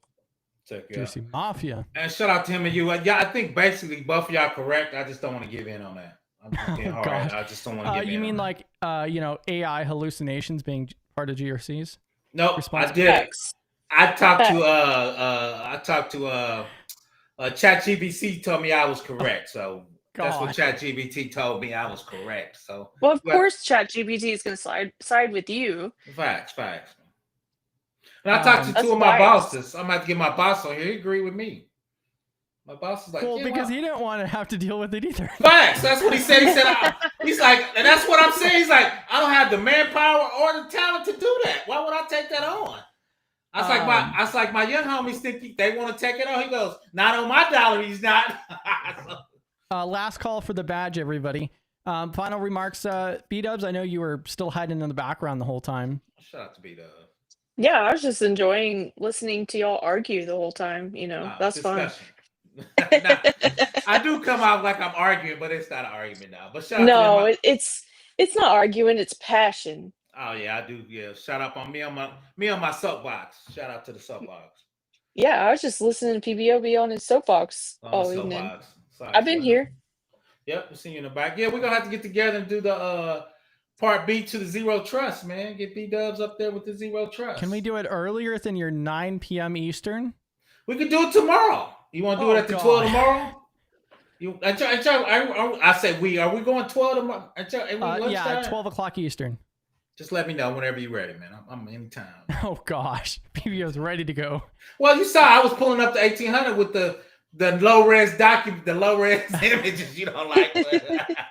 Shout out to the low-res images. But no, I thought it was pretty cool. And once again, I think, too, I need to do that on my channel, was start labbing some of those setups for Zero Trust and what they recommend. Start labbing some of those. Because some of those are, like you said, which I hated, hybrid. I think that's multi-cloud, but hybrid cloud. We're using Okta, AWS, and Azure to get the AFDFS tickets so you can get your authorization and your authorization to get into AWS with Okta and both of those to get in AWS without relogging on. So, any other final remarks there, PBO? No, once again, a great conversation. Me on my soapbox. No, we're all still friends. Always. The best of friends. The best of friends. Yeah, no, it's all cool. Like I said, I definitely got where both of y'all was coming from. I'm just old and grumpy. I'm just messing with you. Oh, I know. PBO. If you don't know what you're doing, you can't get in there. AMA will turn into Zero Trust. Yeah, let me know. Because you said you had a couple questions, so that's one reason. And I know B-Dub's got the Zero Trust certification, so. I had a video on Zero Trust come out yesterday. Bam. Me too. Was that yesterday? Look. Yeah, that was just yesterday was Wednesday. Yours was Tuesday. Yep, facts. I'm losing track of time. Yeah, but yeah. That's okay. So no, it's all good. You want a link to my channel? Yeah, whichever one. Yeah, and then Jasmine says that they see it. So yeah, I dropped PBO's link there. PBO goes live every Tuesday at 9 p.m. Eastern, and then he has like 830 videos already. Yeah. An entire compliance playlist that covers like the majority of the different frameworks and standards and regulations. Shout out to ITAR and TSAX. Most people have never done to TSAX. The TSAX. I did the TSAX. Somebody interviewed me on that, so to TSAX. I was like, "What is TSAX? I need to go figure it out." So, but yeah, we're going to go ahead and start bringing this to an end here. Thank you to everybody who came up on the panel, everybody in chat, all the questions and so forth. Definitely catch us in Discord outside of the live streams themselves.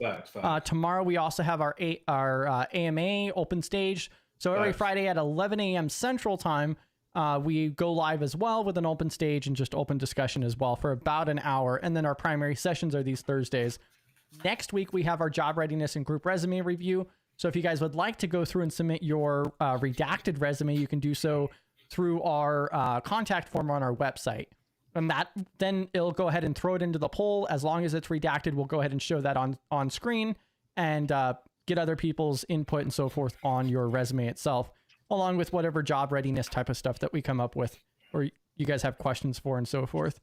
The badges are going to be disabled here in a moment. And then of course we also have our Coffee with the Mafia thing as well, which is the zero cost, $0 one-on-ones. So definitely check that out, share that around. And we have our resources page as well. And then maybe the bot might get first place here. But yeah, thank you all for hopping in and joining us. Catch you guys tomorrow. See you guys in Discord, GRC Mafia. Are you looking to break into GRC or cybersecurity or simply level up your career? Hi, I'm Brittany White, better known as B-Dubs. Discover insights and actionable advice at brittwhite.io, where I drop a GRC-related article every Monday morning with a video read-along from my YouTube channel. Visit brittwhite.io today to explore articles to empower your hacker mindset in GRC, and sign up for my free newsletter to receive them straight to your inbox. Are you worried about cyber threats but don't have an enterprise budget? I also work with small and medium-sized businesses, bringing them practical, affordable cybersecurity solutions so they can focus on and exceed in their mission. Visit meet.brittwhite.io today to learn more and schedule a free consultation. Do you love cybersecurity and GRC? Do you like analogies stretched further than my hairline? Then do I have a channel for you? Hi, my name is Cameron, also known as Cam, and I want to invite you to check out and subscribe to my YouTube channel at CamGoddess, where I dive into various topics, frameworks, terms, and foundational knowledge within the broad categories of cybersecurity and GRC. I'm passionate about these things and about taking complex concepts and making them more easily understandable, more easily defined. Everyone is a nerd about something, so come, nerd, learn, and grow with me.